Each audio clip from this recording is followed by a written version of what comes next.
अंग 33वां। ਐਤਵਾਰ ਦੀ ਦਿਹਾੜ ਵਾਹਵਾ ਗੁਜ਼ਰੀ ਸੀ ਮਿਸ ਪ੍ਰੀਤਮ ਦੀ। ਅੱਜ ਉਹਨੇ ਬਹੁਤਾ ਵਕਤ ਨਾਥੀ ਦੇ ਸਾਥ 'ਚ ਬਿਤਾਇਆ ਸੀ, ਖਾਸ ਤੌਰ ਤੇ ਉਹਦੀ ਬਰੇਲ ਲਿਪੀ ਨੂੰ ਵਾਚਦਿਆਂ, ਨਾਲੇ ਲਿਖੇ ਹੋਏ ਨਾਥੀ ਦੇ ਪੁਰਾਣੇ ਸਰਾਣੇ ਮਸੌਦਿਆਂ ਨੂੰ ਉਸ ਪਾਸੋਂ ਸੁਣਦਿਆਂ। ਤੇ ਇਸ ਸੁਆਦਲੇ ਰੁਝੇਵੇਂ ਨੇ ਜਿਵੇਂ ਉਹਨੂੰ ਚੇਤਾ ਹੀ ਭੁਲਾ ਦਿੱਤਾ ਜੋ ਕਦੀ ਕੋਈ ਦੁਖਦਾਈ ਘਟਨਾ ਉਸ ਨਾਲ ਵਾਪਰੀ ਸੀ। ਨਾਥੀ ਵੀ ਅੱਜ ਆਪਣੀਆਂ ਨਿੱਕੀਆਂ ਮੋਟੀਆਂ ਰਚਨਾਵਾਂ ਸੁਣਾਉਣ 'ਚ ਉਚੇਚੀ ਦਿਲਚਸਪੀ ਲੈਂਦਾ ਰਿਹਾ ਸੀ। ਸ਼ਾਇਦ ਮਿਸ ਪ੍ਰੀਤਮ ਦੇ ਦਿਲ ਤੋਂ ਕਲੇਕਾ ਅਸਰ ਮਿਟਾਉਣ ਵਜੋਂ ਤੇ ਇਸ ਵਿੱਚ ਉਹਨੂੰ ਆਸ਼ਾਤੀਤ ਸਫਲਤਾ ਮਿਲੀ ਸੀ।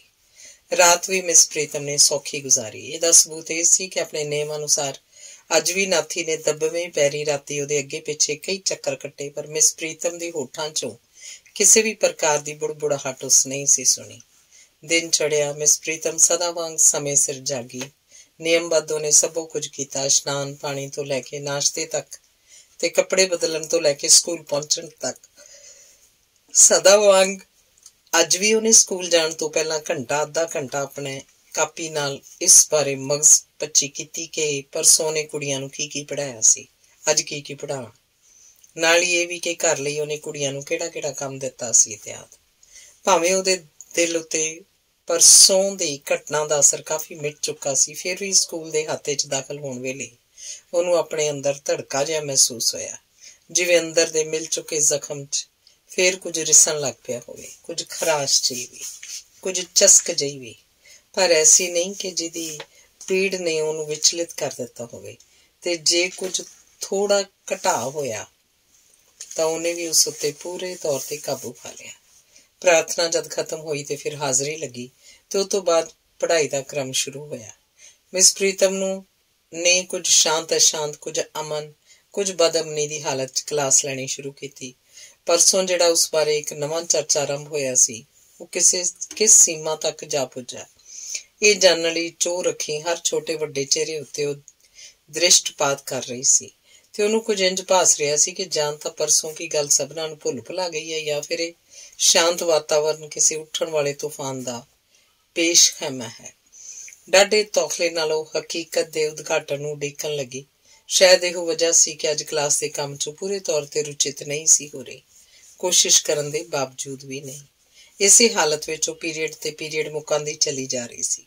ਤਾਂ ਹੀ ਮਾਈ ਪਿਆਰੋ ਚਪੜਾਸਨ, ਜਿਹੜੀ ਖੱਬੀ ਲੱਤੋਂ ਜ਼ਰਾ ਲੰਗੜਾ ਕੇ ਤੁਰਦੀ ਸੀ, ਨਾਜ਼ਲ ਹੋਈ, ਜਿਹਨੂੰ ਵੇਖਦੇ ਮਿਸ ਪ੍ਰੀਤਮ ਦਾ ਕਲੇਜਾ ਤੱਕ ਕਰਨ ਲੱਗ ਪਿਆ। ਜਦਕਿ ਉਹਦੇ ਖਿਆਲ ਵਿੱਚ ਚਪੜਾਸਨ ਦੀ ਆਮਦ ਦਾ ਅਰਥ ਸੀ ਵੱਡੇ ਭੈਣ ਜੀ ਦਾ ਬੁਲਾਵਾ। ਤੇ ਮਿਸ ਪ੍ਰੀਤਮ ਦਾ ਅਨੁਮਾਨ ਠੀਕ ਹੀ ਨਿਕਲਿਆ ਜਦ ਮਾਈ ਪਿਆਰੋ ਨੇ ਆਉਂਦਿਆਂ ਹੀ ਕਾਗਜ਼ ਦੀ ਕਤਰਨ ਉਹਦੇ ਹੱਥ ਫੜਾ ਦਿੱਤੀ। ਚੱਲ ਮੈਂ ਆਈ ਕਹਿ ਕੇ ਮਿਸ ਪ੍ਰੀਤਮ ਨੇ ਮਾਈ ਪਿਆਰੋ ਨੂੰ ਮੋੜ ਦਿੱਤਾ ਤੇ ਮੇਜ਼ ਉਤਲੀਆਂ ਉਗੜ ਦੁਗੜ ਕਾਪੀਆਂ ਨੂੰ, ਜਿਹੜੀਆਂ ਸ਼ਾਇਦ ਕੁੜੀਆਂ ਨੇ ਘਰ ਦੇ ਕੀਤੇ ਕੰਮ ਵਜੋਂ ਉਹਦੇ ਅੱਗੇ ਲਿਆ ਰੱਖੀਆਂ ਸਨ, ਹੁਥਲਦੀ ਹੋਈ ਮੇਜ਼ ਅੱਗੋਂ ਉੱਠ ਖੜੋਤੀ ਤੇ ਕੁੜੀਆਂ ਨੂੰ ਇਹ ਆਖ ਕੇ ਕਮਰੇ 'ਚੋਂ ਬਾਹਰ ਨਿਕਲ ਗਈ, ਧਿਆਨ ਨਾਲ ਆਪਣਾ ਕੰਮ ਕਰੋ, ਮੈਂ ਹੁਣੇ ਆਈ। ਵੱਡੇ ਭੈਣ ਜੀ ਲੱਗਦਾ ਸੀ ਉਸੇ ਦੀ ਉਡੀਕ 'ਚ ਸਨ। ਦਹਿਲੀਜ਼ ਲੰਘਦਿਆਂ ਜਿਉਂ ਹੀ ਮਿਸ ਪ੍ਰੀਤਮ ਦੀ ਨਜ਼ਰ ਉਹਦੇ ਗੁਸੈਲੇ ਚਿਹਰੇ ਤੇ ਰੱਤ ਉਛਾਲਦੀਆਂ ਅੱਖਾਂ ਤੇ ਪਈ ਕਿ ਉਹਦੀਆਂ ਲੱਤਾਂ ਵਿੱਚ ਕੀੜੀਆਂ ਤੁਰਨ ਲੱਗ ਪਈਆਂ। ਨਾਲੇ ਜਦ ਵੱਡੇ ਭੈਣ ਜੀ ਨੇ ਉਹਦੀ ਨਮਸਤੇ ਦਾ ਜਵਾਬ ਦਿੱਤੇ ਬਿਨਾਂ ਉਸ ਵੱਲ ਘੂਰੀ ਵੱਟ ਕੇ ਤੱਕਿਆ, ਫਿਰ ਤਾਂ ਉਹਦੇ ਦੇਵਤੇ ਹੀ ਕੂਚ ਕਰ ਗਏ। ਪਹਿਲੇ ਤੋਂ ਬਾਅਦ ਇਹ ਦੂਸਰਾ ਝਟਕਾ ਵੱਜਾ ਮਿਸ ਪ੍ਰੀਤਮ ਨੂੰ, ਤੇ ਦੂਜੇ ਤੋਂ ਬਾਅਦ ਤੀਜਾ ਤਾਂ ਇੱਕ ਵਾਰਗੀ ਉਸ ਲਈ ਕਮਰ ਤੋੜ ਸਾਬਤ ਹੋਇਆ ਜਦ ਵੱਡੇ ਭੈਣ ਜੀ ਨੇ ਉਹਨੂੰ ਬੈਠਣ ਤੱਕ ਦਾ ਸੰਕੇਤ ਕੀਤੇ ਬਿਨਾਂ ਹੀ, ਜਿਵੇਂ ਮਿਸ ਪ੍ਰੀਤਮ ਅਧਿਆਪਕਾ ਨਾ ਹੋ ਕੇ ਮੁਜਰਮ ਦੇ ਰੂਪ 'ਚ ਪੇਸ਼ ਕੀਤੀ ਗਈ ਹੋਵੇ, ਉਸ ਉੱਤੇ ਬੜੇ ਕੁਰਖਤ ਕਿਸਮ ਦੀ ਜਿਰਾ ਸ਼ੁਰੂ ਕਰਤੀ। ਮਿਸ ਪ੍ਰੀਤਮ, ਇਹ ਮੈਂ ਕੀ ਸੁਣ ਰਹੀ ਹਾਂ? ਖੜੀ ਖੜੋਤੀ ਮਿਸ ਪ੍ਰੀਤਮ ਨੂੰ ਕਾਟ ਮਾਰ ਗਿਆ। ਸੁੱਕਦੇ ਜਾ ਰਹੇ ਗਲੇ 'ਚੋਂ ਮਸੀਂ ਆਵਾਜ਼ ਕੱਢੀ, ਕੀ ਗੱਲ ਸੁਣੀ ਜੀ ਭੈਣ ਜੀ? ਬਜਾਏ ਇਹਦੇ ਕਿ ਮਿਸ ਪ੍ਰੀਤਮ ਨੂੰ ਸੁਣੀ ਹੋਈ ਗੱਲ ਬਾਰੇ ਦੱਸਿਆ ਜਾਂਦਾ, ਕਰਕਸ਼ ਦੇ ਅੱਤ ਦਰਜੇ ਦੇ ਅਪਮਾਨਜਨਕ ਸ਼ਬਦਾਂ 'ਚ ਵੱਡੇ ਭੈਣ ਜੀ ਕੜਕੇ, ਨਾਲੇ ਚੋਰ ਨਾਲੇ ਚਤਰ। ਬੀਬੀ ਰਾਣੀ ਇੰਝ ਭੋਲੇ ਭਾਅ ਪੁੱਛ ਰਹੀ ਹੈ ਜਿਕਨ ਕੁਝ ਜਾਣਦੀ ਨਹੀਂ। ਕੀ ਪਏ ਕਹਿੰਦੇ ਹੋ ਤੁਸੀਂ? ਮਿਸ ਪ੍ਰੀਤਮ 'ਚ ਪਤਾ ਨਹੀਂ ਕਿੱਥੋਂ ਐਡੀ ਜੁਰਤ ਹੋ ਆਈ। ਦੱਸੋ ਤੇ ਸਹੀ ਭੈਣ ਜੀ, ਕਿਹੜੀ ਖੁਨਾਮੀ ਵੇਖੀ ਜੇ ਮੇਰੀ? ਅੱਖਾਂ 'ਚ ਨਾ ਵੜਦੀ ਜਾ ਵੱਡੀਏ ਚਲਾਕੋ। ਹੈਡ ਮਿਸਟਰਸ ਨੇ ਜਿਵੇਂ ਮਿਸ ਪ੍ਰੀਤਮ ਤੇ ਜ਼ਹਿਰ ਦੀ ਉਲਟੀ ਕੀਤੀ। ਨਿਖੱਟੜੀਏ, ਉਹ ਗੱਲ ਕੀਤੀ ਉਛੇਕੜ ਅਖੇ ਭੁੱਖੇ ਦੀ ਧੀ ਰੱਜੀ ਖੇ ਉਡਾਣ ਲੱਗੀ। ਜੇ ਏਡੀ ਉਹ ਅੱਗ ਲੱਗ ਗਈ ਸੀ ਤੈਨੂੰ ਜੱਗੋਂ ਜਾਈਏ ਤਾਂ ਕਿਸੇ ਚੱਜ ਦੇ ਬੰਦੇ ਨਾਲ ਤਾਂ ਖੇ ਖਾਂਦੀ ਹੋ। ਛੁੱਟੜੇ ਅੰਨੇ ਅਪਾਜ ਹੀ ਰਹਿ ਗਏ ਸਨ ਤੇਰੇ ਜੋਗੇ, ਫਿੱਟੇ ਮੂੰਹ ਹੀ तेरी औकात दे। मिस प्रीतम कुर्सी ते बैठ नहीं गई, धम करके जिवें ढह पई ते शायद डिग पैण दे डरों। उधर वड्डे भैन जी इकसे साथ जहर दियां उल्टियां करी जा रहे सी। ना मुराद, इन्ना ते सोचदी हूं कि तू एक स्कूल दी अध्यापका है, कंज कुआरियां नूं तालीम देण दी, सभ्यता सिखाण दी जिम्मेवारी है तेरे सिर।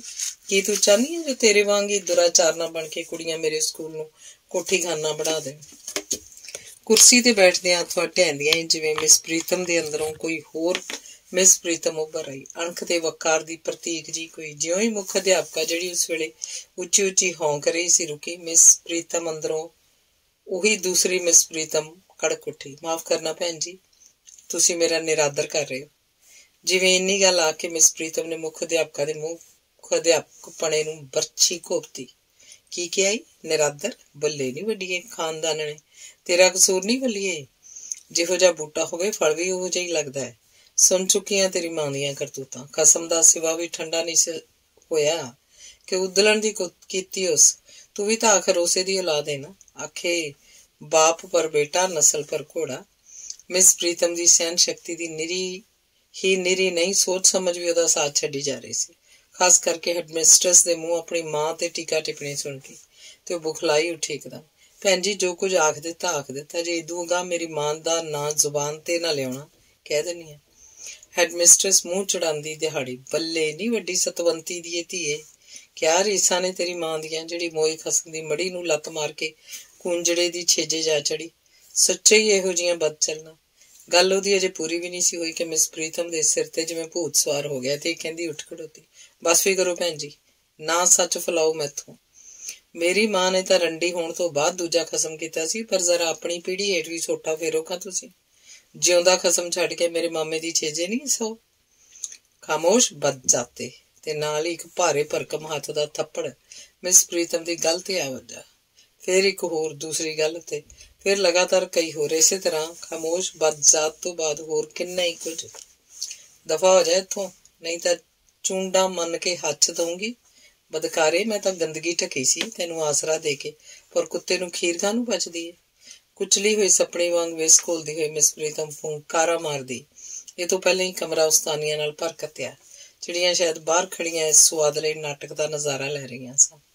ਆਉਂਦਿਆਂ ਹੀ ਕਿਸੇ ਨੇ ਬਾਂਹ ਫੜ, ਕਿਸੇ ਨੇ ਲੱਤ ਨੂੰ ਕਾਬੂ ਕਰ ਮਿਸ ਪ੍ਰੀਤਮ ਦੇ ਸਰੀਰ ਨੂੰ ਉਹਨਾਂ ਨੇ ਜਕੜ ਲਿਆ। ਨਿਰਾ ਇੰਨੇ ਉੱਤੇ ਹੀ ਸੰਤੋਖ ਨਾ ਕਰਕੇ ਉਹਨਾਂ ਨੇ ਆਪਣੀ ਸਨਮਾਨਯੋਗ ਵੱਡੇ ਭੈਣ ਜੀ ਦੇ ਅਪਮਾਨ ਦੀ ਸਜ਼ਾ ਦੇਣ ਵਜੋਂ ਵੀ ਮਿਸ ਪ੍ਰੀਤਮ ਨਾਲ ਲਾਪਾ ਸ਼ੁਰੂ ਕਰਤੀ।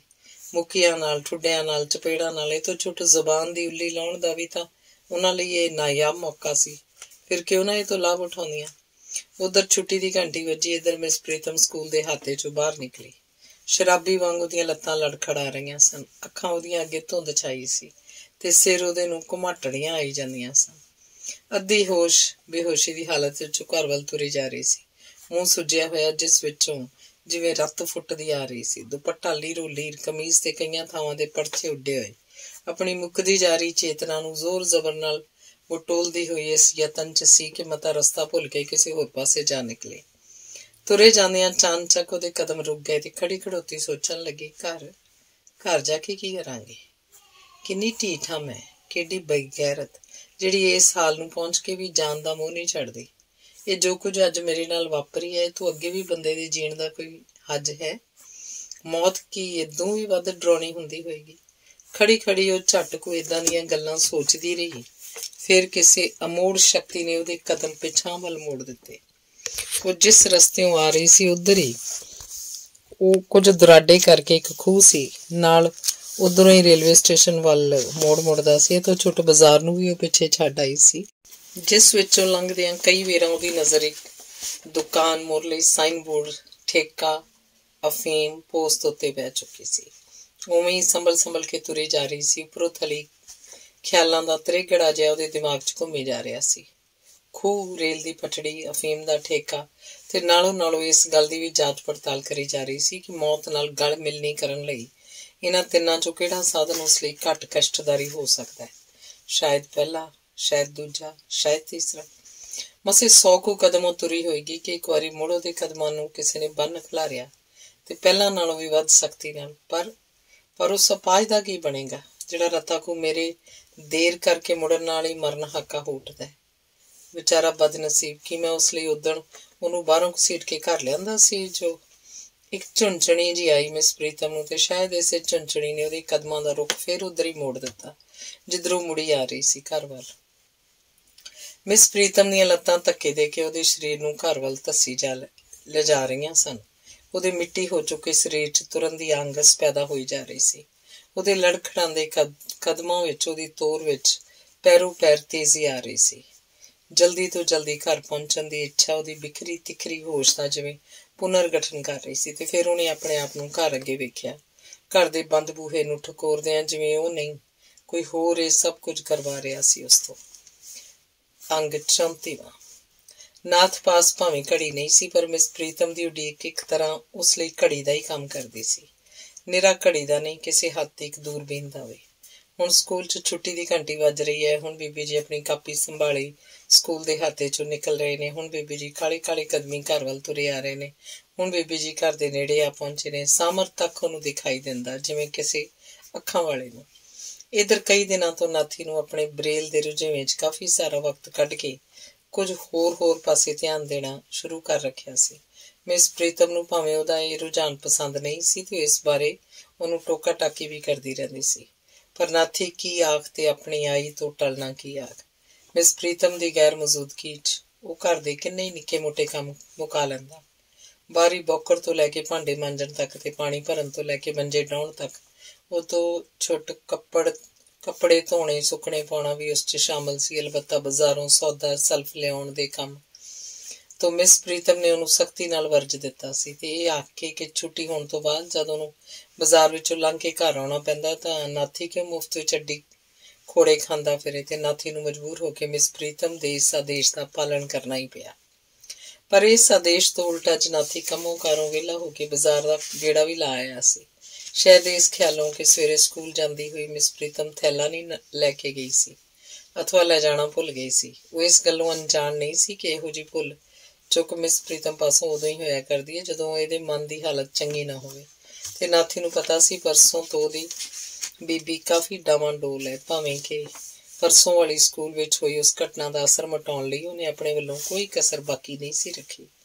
ਇਹ ਤੋਂ ਛੋਟਾ ਨਾਥੀ ਦੀ ਨਿਤ ਵਰਤੋਂ ਇੱਕ ਹੋਰ ਵੀ ਫਰਕ ਪੈ ਗਿਆ। ਪਹਿਲਾਂ ਜੇ ਉਹ ਆਪਣੇ ਕਮਰੇ 'ਚ ਬੈਠਾ ਤੇ ਕੰਮ ਕਰਦਾ ਹੋਇਆ ਮਿਸ ਪ੍ਰੀਤਮ ਦੇ ਮੁੜਨ ਦੀ ਉਡੀਕ ਕਰਦਾ ਸੀ, ਤੇ ਅੱਜ ਬਾਹਰ ਨਿਕਲ ਕੇ ਵਿਹੜੇ 'ਚ ਟਹਿਲਦਿਆਂ ਹੋਇਆਂ ਡਾਢੀ ਬੇਸਬਰੀ ਤੇ ਤੌਖਲੇ ਦੀ ਹਾਲਤ ਵਿੱਚ ਸੀ।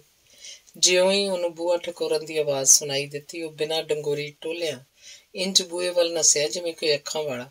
ਤੇ ਇਹ ਤੋਂ ਬਾਅਦ ਸੰਗਲ ਖੁੱਲਣ ਦਾ ਖੜਾਕ ਤੇ ਨਾਥੀ ਦਾ ਬੋਲ ਆ ਗਏ, ਬੀਬੀ ਜੀ ਇੱਕੋ ਵੇਲੇ ਪੈਦਾ ਹੋਏ। ਨਾਥੀ ਦੇ ਸੋਤਰ ਹੀ ਤਾਂ ਸੁੱਕ ਗਏ ਜਦ ਮਿਸ ਪ੍ਰੀਤਮ ਆ ਗਈਆਂ। ਨਾਥੀ ਕਹਿਣ ਤੋਂ ਬਿਨਾਂ ਹੀ ਰਵਾਂ ਰਵੀ ਉਹਦੇ ਅੱਗੋਂ ਲੰਘਦੀ ਹੋਈ ਆਪਣੇ ਕਮਰੇ ਵੱਲ ਵੱਧ ਗਈ। ਘਬਰਾਇਆ ਸਹਿਮਿਆ ਨਾਥੀ ਉਹਦੇ ਮਗਰ ਇੰਜ ਬੇਤਹਾਸ਼ਾ ਹੋ ਤੁਰਿਆ ਕਿ ਰਸਤੇ 'ਚ ਇੱਕ ਦੋ ਵੇਰਾਂ ਡਿੱਗਦਾ ਬਚਿਆ। ਅੱਖਾਂ ਵਾਲੇ ਦੀ ਤੋਰ ਨਾਲ ਨੇਤਰਹੀਣ ਦਾ ਕੀ ਮੁਕਾਬਲਾ। ਅੰਦਰ ਜਾਂਦਿਆਂ ਜਦ ਮਿਸ ਪ੍ਰੀਤਮ ਦਰਿਆ ਦੇ ਮਣ ਵਾਂਗ ਮੰਜੇ ਤੇ ਢਹਿ ਪਈ ਤੇ ਬਿਨਾਂ ਬੋਲਿਆਂ ਚਾਲਿਆਂ ਤਾਂ ਨਾਥੀ ਨੇ ਰਹਿੰਦੇ ਖੁੰਦੇ ਹਵਾਸ਼ ਵੀ ਉੱਡਣ ਲੱਗੇ। ਮਿਸ ਪ੍ਰੀਤਮ ਦਾ ਮੰਜੇ ਤੇ ਪੈਣਾ ਉਸ ਲਈ ਕੋਈ ਅਨੋਖੀ ਗੱਲ ਨਹੀਂ ਸੀ, ਜਦਕਿ ਇਹ ਤੋਂ ਪਹਿਲਾਂ ਵੀ ਅਕਸਰ ਐਸਾ ਹੁੰਦਾ ਹੀ ਰਹਿੰਦਾ ਸੀ। ਪਰ ਮਿਸ ਪ੍ਰੀਤਮ ਦੀ ਗੁੰਗ ਮੁੰਗ ਹਾਲਤ, ਉਹ ਘਰ 'ਚ ਪ੍ਰਵੇਸ਼ ਕਰੇ ਤੇ ਬਿਨਾਂ ਨਾਥੀ ਨਾਲ ਜ਼ਬਾਨ ਸਾਂਝੀ ਕੀਤਿਆਂ, ਇਹ ਸ਼ਾਇਦ ਨਾਥੀ ਲਈ ਓਨਾ ਹੀ ਅਸੰਭਵ ਸੀ ਜਿੰਨਾ ਸੂਰਜ ਨਿਕਲ ਤੇ ਉਹਦਾ ਚਾਨਣ ਨਦਾਰਦ ਹੋਣਾ। ਪਰ ਅਸੰਭਵ ਹੁੰਦੀ ਹੋਈ ਵੀ ਮਿਸ ਪ੍ਰੀਤਮ ਦੀ ਇਹ ਕਿਰਿਆ ਨਾਥੀ ਨੂੰ ਅਕਾਰਨ ਨਹੀਂ ਜਾਪੀ। ਸੂਰਜ ਨਿਕਲਣ ਤੇ ਵੀ ਉਹ ਪ੍ਰਕਾਸ਼ ਹੀਣ ਹੈ ਤੇ ਲਾਜ਼ਮੀ ਤੌਰ ਤੇ ਇਹਦਾ ਮਤਲਬ ਹੁੰਦਾ ਹੈ ਕਿ ਕਿਸੇ ਰਾਹੂ ਜਾਂ ਕੇਤੂ ਦੀ ਪਕੜ 'ਚੋਂ ਗ੍ਰਸਿਆ ਜਾ ਚੁੱਕਾ ਹੈ। ਉਂਝ ਤਾਂ ਪਰਸੋਂ ਤੋਂ ਹੀ ਜਦ ਤੋਂ ਸਕੂਲ ਵਾਲਿਆਂ ਨੇ ਮਿਸ ਪ੍ਰੀਤਮ ਦੇ ਨਾਂ ਨਾਲ ਇੱਕ ਨਵੀਂ ਰੱਬ ਮਲਾਈ ਟਾਕੀ ਸੀ ਤਾਂ ਉਹਦਾ ਦਿਲ ਆਰਾਸਤਾ ਨਹੀਂ ਸੀ। ਪਰ ਆਪਣੀ ਬੀਬੀ ਜੀ ਦਾ ਇਹ ਅਜੋਕਾ ਰੰਗ ਢੰਗ, ਇਹ ਉਸ ਪਰਸੋਂ ਵਾਲੀ ਘਟਨਾ ਦਾ ਅਸਰ ਹੈ, ਐਸਾ ਮੰਨਣ ਨੂੰ ਨਾਥੀ ਦਾ ਦਿਲ ਤਿਆਰ ਨਹੀਂ ਸੀ। ਜਦਕਿ ਉਹ ਤੋਂ ਬਾਅਦ ਉਹਨੇ ਮਿਸ ਪ੍ਰੀਤਮ ਦੀ ਹਾਲਤ ਨੂੰ ਕਾਫੀ ਹੱਦ ਤੱਕ ਸੁਧਰਦਿਆਂ ਮਹਿਸੂਸ ਕੀਤਾ ਸੀ, ਤਾਂ ਕਿ ਅੱਜ ਕੋਈ ਨਵਾਂ ਭਾਣਾ ਵਰਤ ਗਿਆ। ਦਿਲ 'ਚ ਕਈ ਕਿਸਮ ਦੇ ਟੀਚੇ ਲੜਾਉਂਦਾ ਹੋਇਆ ਉਸੇ ਮੰਜੇ ਉੱਤੇ ਬੀਬੀ ਜੀ ਕੀ ਹੋਇਆ ਚਿਲਾਉਂਦਾ ਹੋਇਆ ਜਾ ਬੈਠਾ, ਬਿਨਾਂ ਅਦਬ ਬੇਅਦਬੀ ਤੇ ਬਿਨਾਂ ਸੱਭਿਅਤਾ ਅਸੱਭਿਅਤਾ ਦੇ ਅਹਿਸਾਸ ਤੋਂ। ਪਰ ਜਵਾਬ ਵਿੱਚ ਜੋ ਕੁਝ ਉਹਨੂੰ ਸੁਣਾਈ ਦਿੱਤਾ ਇਹ ਨਿਰਾ ਹਟਕੋਰਿਆਂ ਤੱਕ ਹੀ ਸੀਮਤ ਸੀ। ਬੰਦਾ ਭਾਵੇਂ ਕਿੰਨਾ ਹੀ ਅਵੇਸ਼ 'ਚ ਹੋਵੇ, ਕਿੰਨੀਆਂ ਹੀ ਚੀਸਾਂ ਤਰਾਟਾਂ ਪੈ ਰਹੀਆਂ ਹੋਣ, ਉਹਨੂੰ ਜਦ ਤੱਕ ਹੋਸ਼ ਹਵਾਸ ਉਹਨੂੰ ਜਵਾਬ ਨਹੀਂ ਦੇ ਜਾਂਦੇ। ਆਪਣੇ ਕਰਤੱਵ ਪਾਲਣ ਤੋਂ ਉਹਦੀ ਚੇਤਨਾ ਉੱਕਾ ਹੀ ਬੇਮੁਖ ਨਹੀਂ ਹੋ ਜਾਇਆ ਕਰਦੀ। ਮਿਸ ਪ੍ਰੀਤਮ ਵੀ ਤਾਂ ਬੇਹੋਸ਼ ਨਹੀਂ ਸੀ ਤੇ ਹੋਸ਼ ਦੇ ਹੁੰਦਿਆਂ ਸੁਣਦਿਆਂ ਕਿ ਉਹ ਨਾਥੀ ਵੱਲ ਇੱਕਦਮ ਅਵੇਸਲੀ ਰਹਿ ਸਕਦੀ ਸੀ। ਛੇਕੜ ਮਿਸ ਪ੍ਰੀਤਮ ਨੇ ਜ਼ੋਰ ਜ਼ਬਰ ਨਾਲ ਥੋੜਾ ਘਣਾ ਆਪਣੀ ਹਾਲਤ ਉੱਤੇ ਕਾਬੂ ਪਾ ਲਿਆ। ਜੇ ਇਉਂ ਕਹਿ ਲਓ ਕਿ ਘੱਟੋ ਘੱਟ ਨਾਥੀ ਨੂੰ ਸਮਝਾਉਣ ਜੋਗੀ ਚੇਤਨਾ ਉਹਨੇ ਬਹਾਲ ਕਰ ਲਈ, ਪਰ ਇੰਨੀ ਨਹੀਂ ਕਿ ਗੱਲਾਂ ਕਰਨ ਦੀ ਤਰਤੀਬ ਕਾਇਮ ਰੱਖ ਸਕੀ। ਕੁਝ ਬੇਤਰਤੀਬੇ ਢੰਗ ਨਾਲ ਤੇ ਕੁਝ ਥਿੜਕਦੀ ਹੋਈ ਬੋਲੀ ਨਹੀਂ ਬਲਕਿ ਪੁਕਾਰੀ, ਨਾਥੀ ਵੇ ਨਾਥੀ। ਬੀਬੀ ਜੀ ਕਹਿੰਦੇ ਅਚਿੰਤੇ ਨਾਥੀ ਦਾ ਹੱਥ ਮਿਸ ਪ੍ਰੀਤਮ ਦੇ ਮੱਥੇ ਤੇ ਜਾ ਟਿਕਿਆ, ਜਿਹੜਾ ਹਾਂਡੀ ਵਾਂਗ ਤਪ ਰਿਹਾ ਸੀ। ਕੀ ਹੋਇਆ ਬੀਬੀ ਜੀ? ਕਿਉਂ? ਮਿਸ ਪ੍ਰੀਤਮ ਨੇ ਉਹਦਾ ਵਾਕ ਪੂਰਾ ਨਹੀਂ ਹੋਣ ਦਿੱਤਾ, ਜਾਂ ਸ਼ਾਇਦ ਸੁਣਿਆ ਹੀ ਨਹੀਂ। ਕੁਝ ਸਰਸਾਮੀ ਜੀ ਹਾਲਤ ਵਿੱਚ ਮੁੜ ਓਦਾਂ ਹੀ ਪੁਕਾਰੀ, ਨਾਥੀ ਮੈਨੂੰ ਮਾਰ ਕੁੱਟ ਕੇ ਮੇਰੀ ਬੇਇੱਜ਼ਤੀ ਕਰਕੇ ਹੈਡ ਮਿਸਟਰਸ ਤੇ ਉਹਦੇ ਉਤੋਂ ਅੱਗੇ ਭੁੱਬਾਂ, ਹਟਕੋਰੇ, ਸਿਸਕੀਆਂ।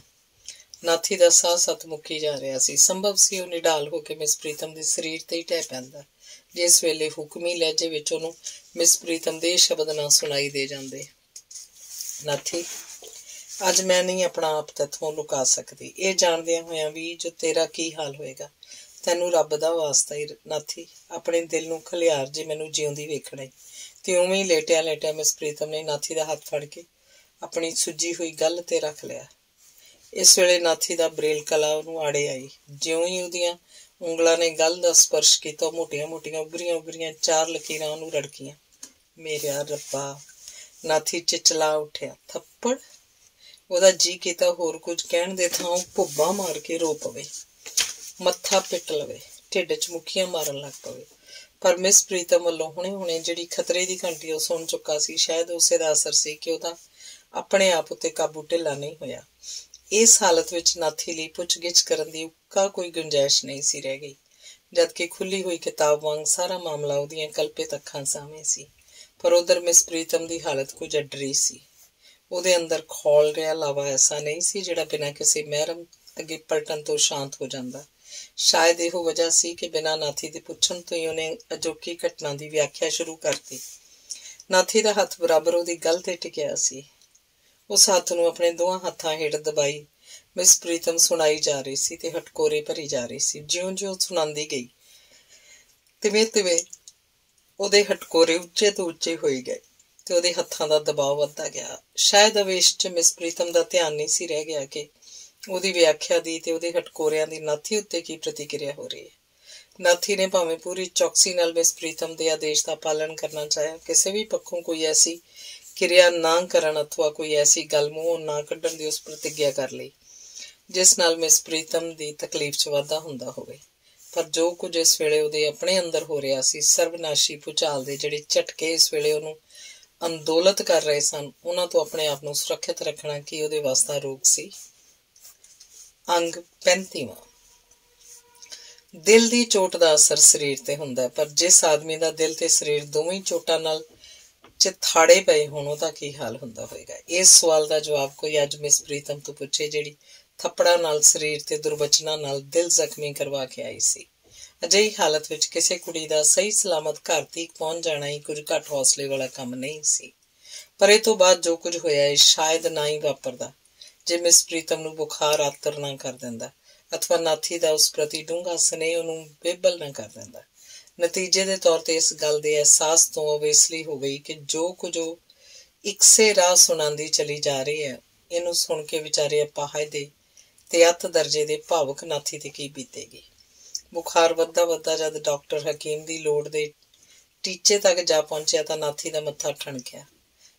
ਕੱਲਾ ਪਾਸਾ, ਨਾ ਕੋਈ ਆਂਢ ਨਾ ਗੁਆਂਢ, ਉੱਤੋਂ ਕਾਲੀ ਬੋਲੀ ਰਾਤ ਉੱਤਰ ਆਈ ਸੀ। ਡਾਕਟਰ ਹਕੀਮ ਵੱਲ ਜਾਣ ਵਿੱਚ ਤਾਂ ਨਾਥੀ ਨੂੰ ਐਸੀ ਕੋਈ ਅੜਚਨ ਨਹੀਂ ਸੀ ਜਾਪ ਰਹੀ। ਉਹਦੇ ਭਾਣੇ ਜਿਹਾ ਹਨੇਰਾ ਜਿਹਾ ਚਾਨਣ, ਪਰ ਕਠਿਨਾਈ ਇਸ ਲਈ ਆ ਬਣੀ ਕਿ ਇਸ ਹਾਲਤ ਵਿੱਚ ਉਹ ਆਪਣੀ ਬੀਬੀ ਜੀ ਨੂੰ ਕਿਹਦੇ ਆਸਰੇ ਛੱਡ ਕੇ ਜਾਏ। ਡਾਢੀ ਤਰਸਯੋਗ ਹਾਲਤ ਸੀ ਉਹਦੀ, ਮਿਸ ਪ੍ਰੀਤਮ ਨਾਲੋਂ ਵੀ ਕਿਤੇ ਵੱਧ ਤਰਸਯੋਗ। ਇੱਕ ਲੱਤ ਨਾਥੀ ਦੀ ਅੰਦਰ, ਇੱਕ ਲੱਤ ਬਾਹਰ, ਇੱਕ ਰੰਗ ਉਹਨੂੰ ਆਉਂਦਾ ਇੱਕ ਜਾਂਦਾ। ਮੰਜੇ ਤੋਂ ਉੱਠ ਕੇ 2-4 ਕਦਮ ਬੂਹੇ ਵੱਲ ਜਾਂਦਾ, ਫਿਰ ਪਰਤ ਆਉਂਦਾ। ਨਾਲੋਂ ਮਿਸ ਪ੍ਰੀਤਮ ਨੂੰ ਆਵਾਜ਼ਾਂ ਤੇ ਆਵਾਜ਼ਾਂ ਹਲੂਣ ਉੱਤੇ ਹਲੂਣਾ ਦੇਈ ਜਾ ਰਿਹਾ ਸੀ, ਪਰ ਅੱਗੋਂ ਨਾ ਕੋਈ ਹੂੰ ਨਾ ਕੋਈ ਹਾਂ। ਜਿੰਨੀ ਵੇਰ ਵੀ ਉਹਦੇ ਮੱਥੇ ਤੇ ਹੱਥ ਰੱਖਦਾ ਉਹਨੂੰ ਜਾਪਦਾ ਬੁਖਾਰ ਘੋੜੇ ਦੀ ਦੌੜੇ ਵਧੀ ਜਾ ਰਿਹਾ। ਇਸ ਹਾਲਤ ਵਿੱਚ ਨਾਥੀ ਕਿਹਨੂੰ ਪੁਕਾਰੇ? ਭਾਵੇਂ ਉਹਦੇ बाहर निकलदियां ही कोई भाना वरत जाए, अवेरों सवेर हो जाए, फिर की बनेगा। कुछ भी सही, पर इस असह किस्म के संकट अगे नाथी गोडे टेकण नूं तैयार नहीं सी। सिर मत्था घुट पैरां दीयां तलियां चस पुड़पुड़ियां नूं दब नाले ਉਹ दिल चीरवियां रजोइयां करी जा रहा सी अपने अंतरजामी दी दरगाह च। हे दीन दयाल मेहर कर, होर जे तैथों कुछ नहीं सरदा तां मेरी उमर ही बीबी जी दे खाते पा दे। पर निरा अपने अंतरजामी दे रहम उत्ते भी तां ਉਹ नहीं सी रहना चाहुंदा। की पता ਉਹਦੀ पुकार उस तक पहुंचे ही ना। मत्था घुटदियां घुटदियां ਉਹਨੂੰ एक ख्याल होर आया, ठंडियां पट्टियां रखण दा, ते मंजे तो उठ के रसोई ਵੱਲ ਤੁਰ ਪਿਆ। रसोई च जाण ते ਉਹ पानी दी पतीली परना लैके मुड़न विच ਉਹਨੂੰ किन्ना कुछ वक्त लग सकता सी। वध तो वध 5 मिनट जां अखां दी अणहोंद कारण इदों दूना सही, पर नाथी इदों भी दूने दे लगभग वक्त ला के मुड़िया। सो भी लंगड़ांदा होया। शायद जिंदगी च अज पहली बार ਉਹਨੂੰ अपनी हीनता एडी दुखदाई हद तक खटकी। ਉਹਨੂੰ ਤਾਂ इस गल ते माण सी कि ਉਹਦੀ डंगोरी जिहड़ी उस लई अखां दा काम करदी है कदी भी ਉਹਨੂੰ धोखा नहीं दे सकदी। पर अज की हो गया?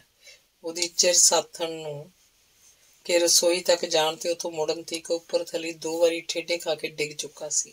पहली बार ਉਹਦਾ ਮੋਢਾ ਬੂਹੇ ਨਾਲ जा टकराया, दूजी बार ਉਹਦਾ गोडा कंध नाल ਵੱਜ के ਜ਼ਖਮੀ हो गया। रात का पहला पैर उन्हें पानी ਦੀਆਂ पट्टियां ਭਿਉਂਦਿਆਂ ਤੇ मत्थे ते रखदियां बिता दिता। पतीली विचला पानी ठंडे तो गर्म हो गया, पर मिस प्रीतम का मत्था गर्म तो ठंडा नहीं होया। प्रार्थनावां जो पहला निरियां नाथी दे दिल चों निकलदियां सी, हुण हंझुआं दा रूप धार के ਉਹਦੀਆਂ ਅੱਖਾਂ ਵਿੱਚੋਂ, ਤਰੇਲੀਆਂ ਦੇ ਰੂਪ 'ਚ ਉਹਦੇ ਮੱਥੇ ਵਿੱਚੋਂ ਤੇ ਕਾਂਬੇ ਦੇ ਰੂਪ 'ਚ ਉਹਦੇ ਸਮੁੱਚੇ ਸਰੀਰ 'ਚੋਂ ਫੁੱਟ ਨਿਕਲੀਆਂ। ਇੰਨੇ ਸਾਧਨਾਂ ਦਾ ਪ੍ਰਯੋਗ ਵੀ ਉਹਦੇ ਅੰਤਰਜਾਮੀ ਦਾ ਆਸਣ ਨਾ ਹਿਲਾਉਂਦਾ ਤਾਂ ਸੰਭਵ ਸੀ ਕਿ ਨਾਥੀ ਸਦਾ ਸਦਾ ਲਈ ਰੱਬ ਤੇ ਉਹਦੀ ਰੱਬਤਾ ਤੋਂ ਬੇਮੁਖ ਹੋ ਜਾਂਦਾ। ਨਾਥੀ ਦੇ ਹਿਰਦੇ 'ਚੋਂ ਆਪਣੇ ਆਪ ਪ੍ਰਭੂ ਲਈ ਸ਼ੁਕਰਗੁਜ਼ਾਰੀ ਦਾ ਜਿਵੇਂ ਨਾਅਰਾ ਗੂੰਜ ਉੱਠਿਆ। ਜਦ ਅਨਾਯਾਸੀ ਮਿਸ ਪ੍ਰੀਤਮ ਦਾ ਹੱਥ ਉਹਦੇ ਗੋਡੇ ਤੇ ਆ ਟਿਕਿਆ, ਤੇ ਪਹਿਲੇ ਤੋਂ ਬਾਅਦ ਦੂਸਰਾ ਨਾਅਰਾ ਜਦ ਹੱਥ ਦੀ ਛੋਹ ਨੇ ਉਹਨੂੰ ਘਟ ਰਹੇ ਤਾਪਮਾਨ ਦੀ ਸੂਚਨਾ ਦਿੱਤੀ। ਨਾਥੀ ਦਾ ਸਿਰ ਝੁਕ ਗਿਆ ਤੇ ਸ਼ਾਇਦ 2 ਇਕੱਲੇ ਉਦਗਾਰਾਂ ਦਾ ਪ੍ਰਤੀਕ ਬਣ ਗਏ, ਰੱਬ ਪ੍ਰਤੀ ਕਿਰਤੱਗਤਾ ਤੇ ਆਪਣੇ ਬੀਬੀ ਜੀ ਦੀ ਮੁੜ ਪ੍ਰਾਪਤੀ। ਬਿੰਦ ਕੁ ਮਗਰੋਂ ਨਾਥੀ ਦਾ ਉਤਸ਼ਾਹ ਤੇ ਖੁਸ਼ੀ ਦੋਵੇਂ ਓੜਕ ਦੀ ਟੀਸੀ ਤੇ ਜਾ ਪਹੁੰਚੇ ਜਦ ਉਹਨੂੰ ਮਿਸ ਪ੍ਰੀਤਮ ਦੇ ਹੋਠਾਂ ਵਿੱਚੋਂ ਕੁਝ ਸੁਣਾਈ ਦਿੱਤਾ। ਹੋਰ ਕੋਈ ਹੁੰਦਾ ਤੇ ਸ਼ਾਇਦ ਇਸ ਬੁੱਲ ਫਰਕਣੀ ਦਾ ਕੁਝ ਵੀ ਮਤਲਬ ਉਹਦੇ ਪੱਲੇ ਨਾ ਪੈਂਦਾ, ਪਰ ਨਾਥੀ ਦੇ ਕੰਨਾਂ ਨੂੰ, ਜਿਹੜੇ ਇਸ ਵੇਲੇ ਉਸ ਲਈ ਮਾਈਕਰੋਫੋਨ ਦਾ ਕੰਮ ਕਰ ਰਹੇ ਸਨ, ਸਮਝਣ 'ਚ ਦੇਰ ਨਹੀਂ ਲੱਗੀ। ਨਾਮ ਵੀ ਬੀਬੀ ਜੀ ਪੁਕਾਰਦਾ ਹੋਇਆ ਨਾਥੀ ਸਾਰਾ ਸਮੁੱਚਾ ਮਮਤਾ ਦਾ ਰੂਪ ਬਣ ਕੇ ਪੁਕਾਰਿਆ। ਮੈਂ ਵੇਖਾਂ ਤੁਹਾਡੇ ਕੋਲ ਬੈਠਾ ਬੀਬੀ ਜੀ, ਤੱਕਦੇ ਪਏ ਜੀ ਕਿ ਨਹੀਂ ਮੇਰੇ ਵੱਲ? ਨਾਥੀ। ਐਤਕਾ ਮਿਸ ਪ੍ਰੀਤਮ ਦੇ ਮੂੰਹ ਕੁਝ ਉਚੇਰੀ ਆਵਾਜ਼ ਤੇ ਸਾਬਤ ਸ਼ਬਦ ਨਿਕਲੇ। ਤੂੰ ਕਿੱਥੇ ਆ ਨਾਥੀ? ਨਾਥੀ ਨੇ ਮੁੜ ਆਪਣੇ ਉੱਤਰ ਨੂੰ ਦੁਹਰਾਇਆ, ਨਾਲ ਹੀ ਉਹਨੇ ਆਪਣੇ ਠੰਡੇ ਹੱਥਾਂ 'ਚ ਉਹਦੇ ਗਰਮ ਹੱਥਾਂ ਨੂੰ ਘੁੱਟ ਲਿਆ। ਬੇਹੋਸ਼ੀ ਤੋਂ ਬਾਅਦ ਜਦੋਂ ਆਦਮੀ ਦੀ ਹੋਸ਼ ਪਰਤਣੀ ਸ਼ੁਰੂ ਹੁੰਦੀ ਹੈ ਤਾਂ ਇਸ ਦੇ ਨਾਲ ਹੀ ਕਈ ਭੁੱਲੀਆਂ ਵਿਸਰੀਆਂ ਗੱਲਾਂ ਮੁੜ ਨਵੇਂ ਸਿਰ ਉਹਦੇ ਮਾਨਸ ਉੱਤੇ ਉਭਰਨ ਲੱਗ ਪੈਂਦੀਆਂ ਨੇ। ਮਿਸ ਪ੍ਰੀਤਮ ਇਸ ਵੇਲੇ ਲਗਭਗ ਉਸੇ ਹਾਲਤ ਵਿੱਚੋਂ ਲੰਘ ਰਹੀ ਸੀ। ਬੁਖਾਰ ਜਿੰਨੀ ਤੇਜ਼ੀ ਨਾਲ ਵਧਿਆ ਸੀ ਉਨੀ ਹੀ ਸਹਿਜੇ ਉਤਰਨਾ ਸ਼ੁਰੂ ਹੋ ਗਿਆ, ਤੇ ਇਹਦੇ ਨਾਲ ਨਾਲ ਮਿਸ ਪ੍ਰੀਤਮ ਦੇ ਦਿਮਾਗ ਦੀ ਜਾਮ ਹੋਈ ਮਸ਼ੀਨਰੀ ਵੀ ਮੁੜ ਕੇ ਚਾਲੂ ਹੋਣ ਲੱਗ ਪਈ, ਪਰ ਤੇਜ਼ੀ ਨਾਲ। ਨਾਥੀ ਜੀ ਬੀਬੀ ਜੀ। ਨਾਥੀ ਜਿਵੇਂ ਉਹਨੂੰ ਨਾਥੀ ਦਾ ਉੱਤਰ ਸੁਣਾਈ ਨਾ ਦਿੱਤਾ ਹੋਵੇ। ਦੁਬਾਰਾ ਉਹਨੇ ਪੁਕਾਰਿਆ, ਮੈਂ ਬੀਬੀ ਜੀ ਤੁਹਾਡੇ ਕੋਲ ਬੈਠਾ, ਆਹ ਵੇਖੋ ਮੇਰਾ ਹੱਥ। ਕਹਿੰਦਿਆਂ ਉਹਦੇ ਹੱਥ ਮੁੜ ਕੇ ਉਹਦੇ ਮੱਥੇ ਤੇ ਰੱਖਤਾ। ਥੋੜਾ ਚਿਰ ਮਿਸ ਪ੍ਰੀਤਮ ਆਪਣੀ ਉਂਗਲਾਂ ਨਾਲ ਨਾਥੀ ਦੇ ਹੱਥ ਨੂੰ ਟਟੋਲਦੀ ਰਹੀ, ਜਿਵੇਂ ਉਹਦੀ ਹੋਂਦ ਨੂੰ ਯਕੀਨੀ ਬਣਾਉਣ ਦਾ ਯਤਨ ਕਰ ਰਹੀ ਹੋਵੇ। ਇਸ ਕਿਰਿਆ ਦੇ ਅੰਤਰਗਤ ਇੱਕ ਲੰਮਾ ਸਾਰਾ ਸਾਹ ਭਰਿਆ ਉਹਨੇ। ਤੂੰ ਨਾਥੀ ਉੱਥੋਂ ਚੁੱਕ ਕੇ ਲਿਆਇਆ ਸੀ ਮੈਨੂੰ? ਨਹੀਂ ਸੱਚ, ਮੈਂ ਆਪੇ ਹੀ ਆ ਗਈ ਸਾਂ ਕਿ ਨਾਥੀ ਮੇਰੀਆਂ ਗੱਲਾਂ ਨੂੰ ਕਿੱਡੀ ਪੀੜ ਪਈ ਹੁੰਦੀ ਏ। ਰਤਾ ਸੇਕ ਕਰ ਦੇਖਾਂ? ਪਰ ਨਹੀਂ, ਠਹਿਰ ਜਾ। ਕਹਿੰਦਿਆਂ ਉਹਨੇ ਨਾਥੀ ਦੇ ਦੋਵੇਂ ਹੱਥ ਫੜ ਕੇ ਇੰਝ ਆਪਣੀਆਂ ਦੋਵਾਂ ਗੱਲਾਂ ਤੇ ਟਿਕਾ ਲਏ ਜਿਵੇਂ ਹੱਥ ਨਹੀਂ ਇਹ ਨਿੱਘੇ ਰੋਂਦੇ ਫਏ ਹੋਣ। ਫਿਰ ਆਪਣੇ ਹੱਥ ਮੱਥੇ ਦੇ ਵਾਲਾਂ ਤੇ ਫੇਰਦੀ ਪੁੱਛਣ ਲੱਗੀ, ਇਹ ਗਿੱਲੇ ਕਿਉਂ ਹੋ ਗਏ ਨੇ ਮੇਰੇ ਵਾਲ ਨਾਥੀ? ਤੁਹਾਡੇ ਮੱਥੇ ਤੇ ਪਾਣੀ ਦੀ ਟਕੋਰ ਜੋ ਕਰਦਾ ਰਿਹਾ ਸੀ ਬੀਬੀ ਜੀ। ਹਾਲਾਤਾਂ ਹੀ ਸਿਰ ਚਕਰਾਣੋਂ ਹਟ ਗਏ, ਅੱਖਾਂ ਦੀ ਤਪਸ਼ ਵੀ ਘਟ ਗਈ ਏ। ਲੱਗਦਾ ਜਿਕਣ ਕਿਸੇ ਨੂੰ ਤਾਪ ਚੜ ਕੇ ਹਟਿਆ ਹੋਵੇ। ਨਾਥੀ ਦੇ ਹੋਠਾਂ ਉੱਤੇ ਮਾੜੀ ਜੀ ਮੁਸਕਾਨ ਦੌੜ ਗਈ। ਬੁਖਾਰ ਤਾਂ ਬਹੁਤ ਜ਼ਿਆਦਾ ਸੀ ਬੀਬੀ ਜੀ ਤੁਹਾਨੂੰ? ਉਵੇਂ ਹੀ ਉਹਦੀਆਂ ਗੱਲਾਂ ਨੂੰ ਹੱਥਾਂ ਦੀਆਂ ਤਲੀਆਂ ਨਾਲ ਦਬਾਈ ਉਹ ਬੋਲਿਆ। ਪਰਮਾਤਮਾ ਨੇ ਬੜੀ ਮਿਹਰ ਕੀਤੀ ਏ ਮੈਨੂੰ ਤੇ ਮੈਂ ਤੇ ਬੀਬੀ ਜੀ ਮੇਰੀ ਤਾਂ। ਤੇ ਬੋਲਦਿਆਂ ਬੋਲਦਿਆਂ ਨਾਥੀ ਦੀ ਆਵਾਜ਼ ਘਗਿਆ ਗਈ। ਤ੍ਰੇ ਲੱਗੀ ਏ ਮੈਨੂੰ ਨਾਥੀ, ਮੈਂ ਲਿਆਇਆ ਪਾਣੀ। ਕਹਿੰਦਿਆਂ ਨਾਥੀ ਨੇ ਮੁੜ ਰਸੋਈ ਦਾ ਰੁਖ ਕੀਤਾ, ਪਰ ਚੋਖੀ ਸੰਭਾਲ ਨਾਲ, ਮਤਾ ਫਿਰ ਠੋਕਰ ਨਾ ਖਾ ਜਾਏ। ਪਾਣੀ ਪੀਣ ਨਾਲ ਮਿਸ ਪ੍ਰੀਤਮ ਦੀ ਚੇਤਨਤਾ ਜ਼ਰਾ ਹੋਰ ਨਰੋਈ ਹੋ ਆਈ, ਜਿਵੇਂ ਉਹ ਕੁਝ ਚੇਤੇ ਕਰਦੀ ਬੋਲੀ, ਤੂੰ ਮੈਥੋਂ ਪੁੱਛਿਆ ਨਹੀਂ ਨਾਥੀ, ਜੋ ਮੇਰੇ ਨਾਲ ਕੀ ਬੀਤੀ ਅੱਜ? ਤੁਸੀਂ ਦੱਸ ਜੋ ਚੁੱਕੇ ਹੋ ਬੀਬੀ ਜੀ। ਦੱਸ ਚੁੱਕੀ ਹਾਂ, ਕਹਿਣ ਦੇ ਨਾਲ ਹੀ ਉਹਦੀ ਯਾਦ ਸ਼ਕਤੀ ਚੇਤੰਨ ਹੋ ਉੱਠੀ।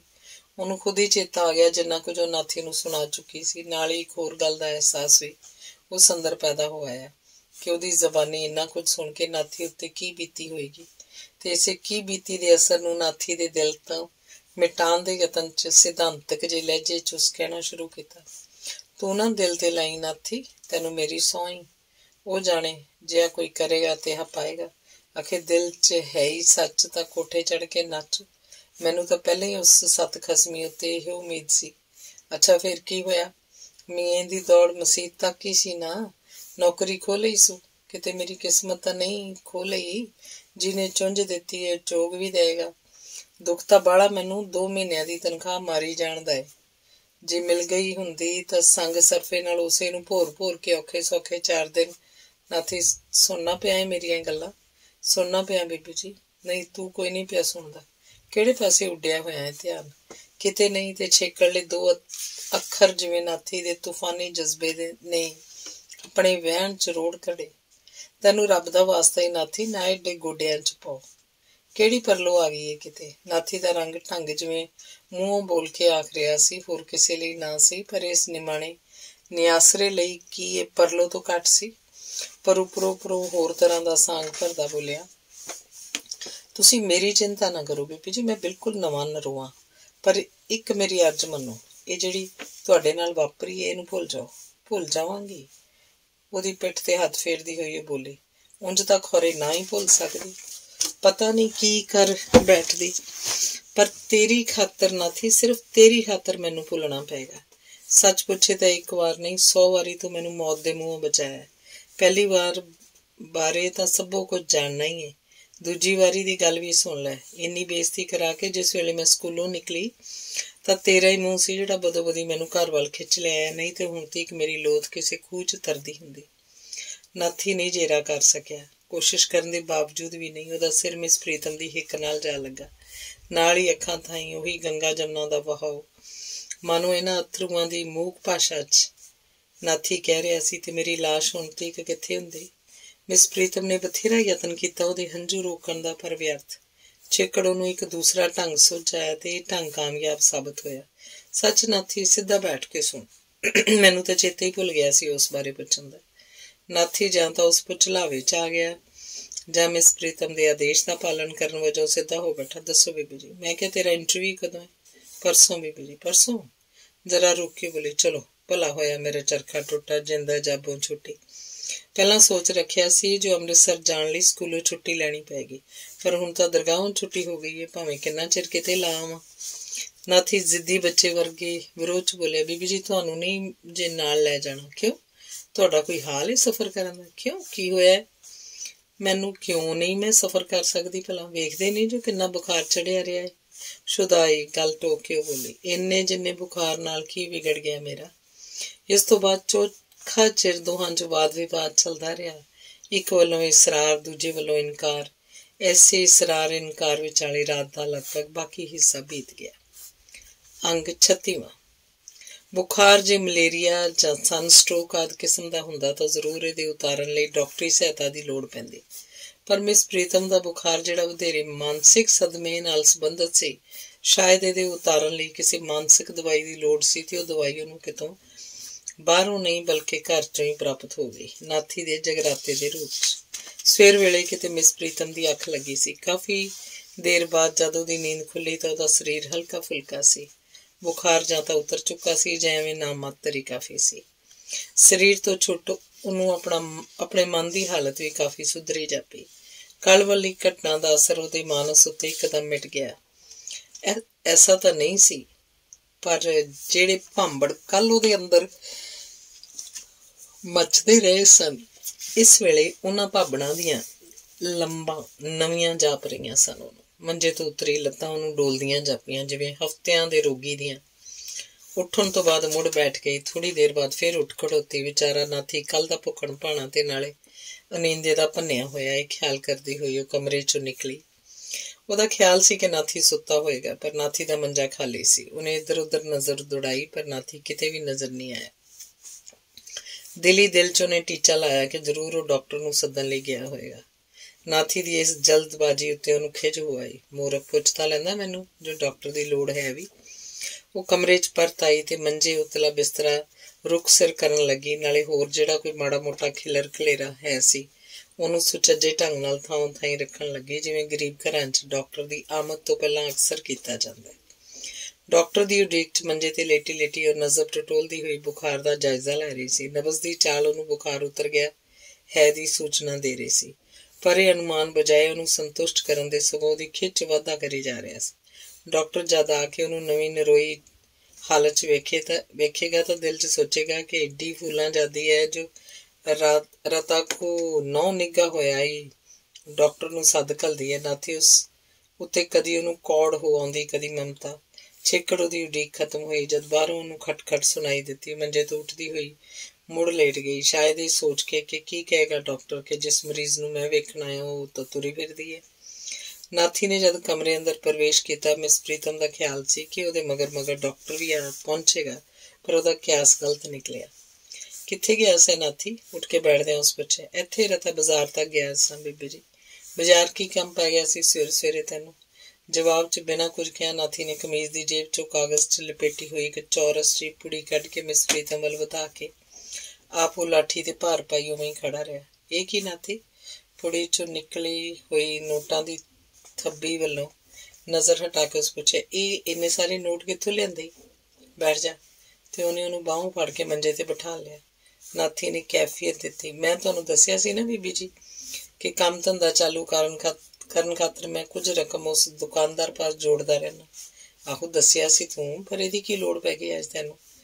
ਨਾਥੀ ਨਹੀਂ ਬੋਲਿਆ। ਸ਼ਾਇਦ ਮੂੰਹ ਬੋਲ ਕੇ ਦੱਸਣਾ ਉਹਨੂੰ ਜ਼ਰੂਰੀ ਵੀ ਨਹੀਂ ਜਾਪਿਆ। ਨਾ ਹੀ ਮਿਸ ਪ੍ਰੀਤਮ ਨੂੰ ਸਮਝਣ 'ਚ ਦੇਰ ਲੱਗੀ, ਫਿਰ ਵੀ ਉਹ ਚੁੱਪਚਾਪ ਨਹੀਂ ਰਹੀ। ਨਾਥੀ, ਹਾਂਜੀ, ਮੇਰੀ ਨੌਕਰੀ ਛੁੱਟ ਗਈ ਇਸ ਕਰਕੇ? ਨਾਥੀ ਅਜੇ ਵੀ ਚੁੱਪ ਸੀ। ਧੰਨਵਾਦ ਕਰੋ ਕਿ ਝਾੜ ਪਾਏ ਨਾਥੀ ਨੂੰ। ਧੰਨਵਾਦ ਕਰੇ ਕਿ ਝਾੜ ਪਾਏ ਨਾਥੀ ਨੂੰ। ਨੋਟਾਂ ਦੀ ਥੱਬੀ ਰੱਖ ਲਵੇ ਕਿ ਨਾਥੀ ਦੇ ਹੱਥ ਫੜਾ ਦੇਵੇ। ਨਾਰੀ ਦਾ ਦਿਲ ਵਧਾਉਣਾ ਚਾਹੀਦਾ ਇਹਨੂੰ ਕਿ ਤੋੜਨਾ ਚਾਹੀਦਾ? ਕੁਝ ਵੀ ਤਾਂ ਮਿਸ ਪ੍ਰੀਤਮ ਦੀ ਸਮਝ 'ਚ ਨਹੀਂ ਸੀ ਆ ਰਿਹਾ। ਨਾਥ ਮੰਜੇ ਦੀ ਬਾਹੀ ਤੇ ਬੈਠਾ ਹੱਥ ਲਈ ਆਪਣੀ ਲਾਠੀ ਨੂੰ ਬੇਮਤਲਬ ਦੋਹਾਂ ਹੱਥਾਂ 'ਚ ਸਹਿਜੇ ਸਹਿਜੇ ਘੁਮਾਈ ਜਾ ਰਿਹਾ ਸੀ, ਮਾਨੋ ਲਾਠੀ ਨਹੀਂ ਦੂਰਬੀਨ ਫੜੀ ਹੋਈ ਹੋਵੇ ਜਿਹਨੂੰ ਘੁਮਾ ਘੁਮਾ ਕੇ ਉਹਦਾ ਫੋਕਸ ਬਣ ਰਿਹਾ ਸੀ ਕਿਸੇ ਅਣਦਿਸਦੀ ਚੀਜ਼ ਨੂੰ ਅੰਦਰਲੀਆਂ ਅੱਖਾਂ ਨਾਲ ਵੇਖਣ ਲਈ। ਬੀਬੀ ਜੀ, ਮਾਨੋ ਫੋਕਸ ਸੈੱਟ ਹੋਣ ਤੋਂ ਬਾਅਦ ਉਹਨੇ ਮਿਸ ਪ੍ਰੀਤਮ ਦੀਆਂ ਪਸਲੀਆਂ ਉੱਲੇ ਚੱਲ ਰਿਹਾ ਸੰਘਰਸ਼ ਦਿਸ ਪਿਆ ਹੋਵੇ। ਮੋੜਨਾ ਨਾ ਜੇ ਮੇਰਾ ਦਿਲ ਸਾਬਤ ਰੱਖਣਾ ਲੋੜਦੇ ਹੋ। ਨਾਲੇ ਇਹ ਵੀ ਨਾ ਖਿਆਲ ਕਰਨਾ ਕਿ ਨਾਥੀ ਕੋਈ ਅਹਿਸਾਨ ਕਰ ਰਿਹਾ ਤੁਹਾਡੇ ਉੱਤੇ।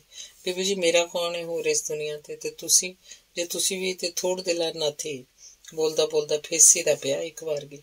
ਮਿਸ ਪ੍ਰੀਤਮ ਸੰਘਰਸ਼ 'ਚੋਂ ਨਿਕਲ ਚੁੱਕੀ ਸੀ ਤੇ ਨਾਥੀ ਦੇ ਉਪਰੋਕਤ ਸ਼ਬਦਾਂ ਜਾਂ ਉਹਦੇ ਫਿਸ ਪੈਣ ਦੇ ਕਾਰਨ, ਤੂੰ ਮੈਨੂੰ ਏਡੀ ਪੱਥਰ ਸਮਝਿਆ ਨਾਥੀ? ਨਿਸੰਗ ਭਾਵ ਨਾਲ ਨਾਥੀ ਦੇ ਸਿਰ ਨੂੰ ਆਪਣੀ ਹਿੱਕ ਨਾਲ ਲਾਂਦੀ ਬੋਲੀ, ਜੋ ਮੇਰਾ ਦਿਲ ਤੋੜਨ ਵਾਲੀ ਕੋਈ ਗੱਲ ਕਰਾਂਗੀ, ਤੇਰਾ ਦਿਲ ਤੋੜਨ ਵਾਲੀ ਕੋਈ ਗੱਲ ਕਰਾਂਗੀ ਮੈਂ। ਬੰਦ ਕਰ ਅਥਰੂਆਂ ਨੂੰ ਜੇ ਮੇਰੇ ਭਲਾ ਲੋੜਨਾ ਹੈ। ਤੁਰਤ ਫੁਰਤ ਆਦੇਸ਼ ਦਾ ਪਾਲਣ ਕਰਦਾ ਹੋਇਆ ਨਾਥੀ ਹੱਥ ਵਧਾ ਕੇ ਉਹਦੀ ਨਾੜੀ ਜਾਂਚਣ ਲੱਗਾ, ਸ਼ਾਇਦ ਚੱਲ ਰਹੇ ਇਸ ਪ੍ਰਸੰਗ ਨੂੰ ਬਦਲਣ ਦਾ ਸਾਧਨ ਖਿਆਲ ਕਰਕੇ। ਹੁਣ ਤਾਂ ਨਬਜ਼ ਤੁਹਾਡੀ ਵਾਹਵਾ ਚੱਲ ਰਹੀ ਹੈ ਬੀਬੀ ਜੀ, ਮੈਨੂੰ ਵੀ ਇਹੋ ਜਾਪਦਾ। ਬੁਖਾਰ ਬਿਲਕੁਲ ਨਹੀਂ। ਤੇਰਾ ਖਿਆਲ ਠੀਕ ਹੈ ਨਾਥੀ, ਤਾਈਓ ਤਾਂ ਤੇਰੇ ਜਾਣ ਮਗਰੋਂ ਮੈਂ ਸੋਚਣ ਲੱਗੀ ਜੋ ਸ਼ੁਦਾਈ ਕਿਤੇ ਡਾਕਟਰ ਵੱਲ ਨਾ ਭੱਜ ਗਿਆ ਹੋਵੇ। ਭਲਾ ਏਡਾ ਹੀ ਬੁੰਨਾ ਸਮਾਂ ਬੀਬੀ ਜੀ, ਚਲਾ ਹੀ ਜਾਂਦਾ ਡਾਕਟਰ ਵੱਲ ਜੇ ਤੁਹਾਡਾ ਬੁਖਾਰ ਉਤਰਨ ਦਾ ਮੈਨੂੰ ਯਕੀਨ ਨਾ ਹੋ ਗਿਆ ਹੁੰਦਾ। ਮਿਸ ਪ੍ਰੀਤਮ ਨੂੰ ਹਾਸਾ ਆ ਗਿਆ। ਤੈਨੂੰ ਕੀ ਪਤਾ ਲੱਗ ਗਿਆ ਵੱਡਿਆ ਲਾਲ ਬਝਕੜਾ? ਸ਼ਾਇਦ ਜਾਣਬੁੱਝ ਕੇ ਮਿਸ ਪ੍ਰੀਤਮ ਨੇ ਨਾਥੀ ਲਈ ਇਹ ਲਾਲ ਬਝਕੜ ਵਿਸ਼ੇਸ਼ਣ ਵਰਤਿਆ ਸੀ ਤੇ ਜਿਸ ਮਨੋਰਥ ਲਈ ਉਸੇ ਢੰਗ ਅਪਣਾਇਆ ਉਹ ਸਫਲ ਹੋ ਗਿਆ। ਜਦ ਸੁਣਦੇ ਹੀ ਨਾਥੀ ਵੀ ਖਿੜਖਿੜਾ ਕੇ ਹੱਸ ਪਿਆ। ਭਲਾ ਮੈਨੂੰ ਇੰਨੀ ਵੀ ਸਮਝ ਨਹੀਂ ਬੀਬੀ ਜੀ, ਤੁਸੀਂ ਪੁੱਛਿਆ ਜੋ ਕੀਕਣ ਪਤਾ ਲੱਗ ਗਿਆ ਮੈਨੂੰ? ਕਿਸੇ ਦੇ ਸਾਹ ਲੈਣ ਤੋਂ ਨਹੀਂ ਸਮਝ ਆ ਜਾਂਦੀ ਅਗਲਾ ਔਖਾ ਹੈ ਕਿ ਸੌਖਾ ਹੈ। ਤੇ ਇਸੇ ਪ੍ਰਸੰਗ ਨੂੰ ਲੈ ਕੇ ਨਾਥੀ ਹੋਰ ਵੀ ਕਿੰਨਾ ਹੀ ਕੁਝ ਕਹਿੰਦਾ ਚਲਾ ਗਿਆ। ਨਾਲੋਂ ਮੁੜ ਮਿਸ ਪ੍ਰੀਤਮ ਨੂੰ ਜਿਵੇਂ ਚਿਤਨ ਕਰੀ ਜਾ ਰਿਹਾ ਸੀ। ਸੁਣਦੇ ਪਏ ਜੇ ਨਾ ਮੇਰੀਆਂ ਗੱਲਾਂ? ਤੁਹਾਡਾ ਧਿਆਨ ਹੈ ਮੇਰੀ ਗੱਲ ਵੱਲ? ਸ਼ਾਇਦ ਉਹਨੂੰ ਸ਼ੱਕ ਸੀ ਕਿ ਉਹਦੀਆਂ ਗੱਲਾਂ ਵੱਲ ਮਿਸ ਪ੍ਰੀਤਮ ਪੂਰਾ ਧਿਆਨ ਨਹੀਂ ਦੇ ਰਹੀ, ਭਾਵੇਂ ਕਿ ਹੁੰਗਾਰਾ ਉਹ ਬਰਾਬਰ ਭਰੀ ਜਾ ਰਹੀ ਸੀ। नाथी ने कुछ उकता के पूछा, तुसी ध्यान नाल नहीं सुन रहे। बीबी जी मेरिया गल्लां नींदर आई जे? नहीं। तबीयत तो नहीं जे मुड़ खराब होने लग पई? नहीं, बिल्कुल ठीक हाँ मैं। पूरे करो बांह। मिस प्रीतम अपना सज्जा हाथ ओहदे हाथ च फड़ांदी बोली, तैनू ते वहम दी बीमारी हो गई है नाथी, लै वेख लै। बुखार नहीं, ਇਹਦਾ विश्वास हो जाण ते नाथी ने दूजा सवाल किया, फिर तुसी ध्यान नाल क्यों नहीं सुन रहे मेरिया गल्लां? तैनू किंज पता मैं ध्यान नाल नहीं सुन रही? भावें किसी भी तरह, पर दसो मेरा टीचा ठीक है कि गलत? ठीक है नाथी, तेरा टीचा सच्चों ही मेरा ख्याल किसी होर पासे है। किहड़े पासे? जवाब देंदी था मिस प्रीतम एक होर गल लै बैठी। नाथी ये किन्नी रकम है जिहड़ी तू मैनू फड़ाई है? नाथी नूं यह प्रसंग चंगा नहीं लगा। 500 तो कुछ उपर बीबी जी, यानी 550। हाँ इन्ने की? अच्छा 550। 5.5 ते जिवें मिस प्रीतम अंदरे अंदर कई गीठी गिन रही सी। की पे सोचदे हो? मैं सोच रही सी कि नाथी नूं खिजाई, जे नहीं दसन वाली गल तां नहीं मैं पुछदा। ये गल नहीं नाथी, ओहदी खिज नूं महसूसदी होई बोली, मैं भी सोचनी है। एक बारी किसी अखबार च मैं पढ़िया सी कि कई मुल्कां च अखां दे बैंक हुंदे ने। अखां दे बैंक? नाथी नूं गल दी समझ नहीं आई। ਉਹ ਕੀ ਹੁੰਦੇ ਨੇ ਬੀਬੀ ਜੀ? मतलब ਇਹ ਕਿ ਕਿਸੇ ਮੁਰਦੇ ਦੀਆਂ ਅੱਖਾਂ ਕੱਢ ਕੇ ਸਾਇੰਸ ਦੀ ਮਦਦ ਨਾਲ ਕਿਸੇ ਜਿਉਂਦੇ ਨੂੰ ਅੰਨੇ ਤੋਂ ਸੁਜਾਖਾ ਬਣਾ ਦਿੱਤਾ ਜਾਂਦਾ ਹੈ। ਨਾਲੇ ਇਹ ਵੀ ਮੈਂ ਪੜ੍ਹਿਆ ਸੀ ਕਿ ਸਾਡੇ ਦੇਸ਼ ਦੇ ਕਈ ਨਾਬੀਨੀਆਂ ਨੂੰ ਵੀ ਇਸੇ ਇਲਾਜ ਤੋਂ ਲਾਭ ਪਹੁੰਚਿਆ ਹੈ।